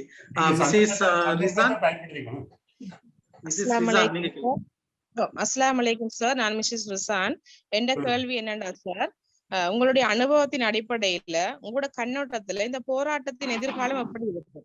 போராட்டத்தின் போக்கு எதுல போய் முடியும்? உங்களுடைய கண்ணோட்டத்தின் அடிப்படையில இதோட எதிர்காலத்தை பற்றி கொஞ்சம் சொல்லலாம். எதிர்கூறுமா சார்? இது போராட்டம் என்னன்னா, இப்ப வீதி போராட்டங்கள் தற்காலிகமாக சுகாதார காரணங்களை கொண்டு நிறுத்தப்பட்டிருக்கு. ஆனா இன்னும் சில கசப்பான அனுபவங்களை கல்வி அமைச்சு சந்திக்க வேண்டி வரும். பரீட்சை சம்பந்தமான விஷயங்கள், பாடசாலை தொடங்குற நடவடிக்கை சம்பந்தமான பிரச்சனைகளை தொழிற்சங்கம் ஏனென்றால் இந்த ஆசிரியர்களும் அதிபர்கள் ஏமாற்றப்பட்டு கொண்டிருக்கிறாங்க. இப்ப இந்த வரைவிட்ட சேவைன்றது சொல்லப்பட்டாலும் அது நான் இதுல விளங்கப்படுத்த மறந்துட்டேன். அது என்ன எவ்வளவு சம்பளம் கொடுப்பீங்கன்னு சொல்லப்படையில. இந்த பேச்சோட நிக்குது. க்ளோஸ் சர்வீஸ்ன்றது பேச்சோட நிக்கு. எல்லாத்துக்கும் மறந்து க்ளோஸ் சர்வீஸ் தான் பண்ணிருக்காங்க. அது என்ன சம்பளம் உண்டு அறிவிச்சாதான் நான் வரைவிட்ட சேவையை வந்து வரும்போது இந்த SL1 சம்பளம் கிடைக்கும் என்று நான் உறுதியா சொல்ல வரையில்லை. சில நேரம் அதோட குறைவாகவும் விட்டு கொடுப்புகள் நடக்கலாம். இந்த விஷயம் கொஞ்சம் நீண்ட காலம் போய் கொண்டிருக்கும். ஆனா மிக கவலைக்குரிய விஷயம் என்றால் 1.5 வருஷம் 2 வருஷம் பள்ளிக்கூடம் போகாத பிள்ளைகளோட இது அரசாங்கத்துல பிடிவாதமான நடவடிக்கையால பாதிக்கப்படும். அரசாங்கம் ஒரு லேசான தீர்மானம் எடுக்கலாம். வரவிட்ட சேவையை பிரகடனப்படுத்தி போட்டு அதுக்கு ஒரு சம்பள திட்டத்தை தொழிற்சங்கம் ஏற்றுக்கொள்ற சம்பள திட்டம் இல்லாட்டி கலந்தாலோசி ஒரு சம்பள திட்டத்தை போட்டு அதை தவற அடிப்படையில கொடுக்குறாண்டு ஒரு சட்டபூர்வமான ஆவணத்தை வெளியிட்டா அந்த பிரச்சனை தீரும். வளவாளர் ஆசிரியர்களுக்கு நன்றி சார். ஒரு கேள்வி உண்டு. இலங்கை அரசாங்கம் இந்த சம்பள திட்டங்களை செய்கலைக்க சம்பள வீதாதார சுட்டனாக 1க்கு 4.25 வைக்கிறதால எங்களுக்கு இந்த இடைவெளி கூடிக்கொண்டு போகுது சார். அந்த இடைவெளியை குறைக்கிறதுக்கு எங்கட போராட்டத்துல ஒரு கருத்தா வைக்கிறதா இன்னும் ஒரு கொஞ்சம் முன்னேற்றமா இருக்குமென்று இந்த கேள்வி சார். அது சம்பந்தமாக அது நீங்க சொல்றது சரி. இப்ப அது ஒரு சேவை லுக்கம் உண்டு. இப்ப ஒரு லேபர் சம்பளம் 10,000 ரூபாய் இருந்தா ஒரு சீனியரே அந்த ஒரு நிர்வாகியார் சம்பளம் 42,500 ரூபாய் இருக்கும். அதான் அந்த வரையறை 1க்கு 4.2. அது பொதுவான ஒரு விதிமுறை. இந்த விதிமுறையெல்லாம் மீறி எங்கட ஆசிரியர் அதிபர் சேவையை வரைவிட்ட சேவையா வந்தா இந்த விதிமுறைக்கு நாங்கள் ஆட்படுத்த தேவையில்லை. இந்த ஃபார்முலா எங்களுக்கு பொருந்தாது. அது 47,000 ரூபாய்க்கு கீழே இருக்க வேண்டிய நிலை இல்லை. அதோட கூட சம்பளம் தீர்மானம் எடுக்கப்படலாம். அதுக்காக ஒரு நிவாரணி தான் இந்த வரைவிட்ட சேவை. அது வராத வரையில இந்த பிரச்சனை தீர்க்கலாது. அது தெளிவா உச்சமக தீர்மானத்திலையும் இருக்கு. இந்த ஆசிரியர் சேவை வெளியே எடுத்து சம்பள தேர்வா வழங்குகிறது. நன்றிகள்.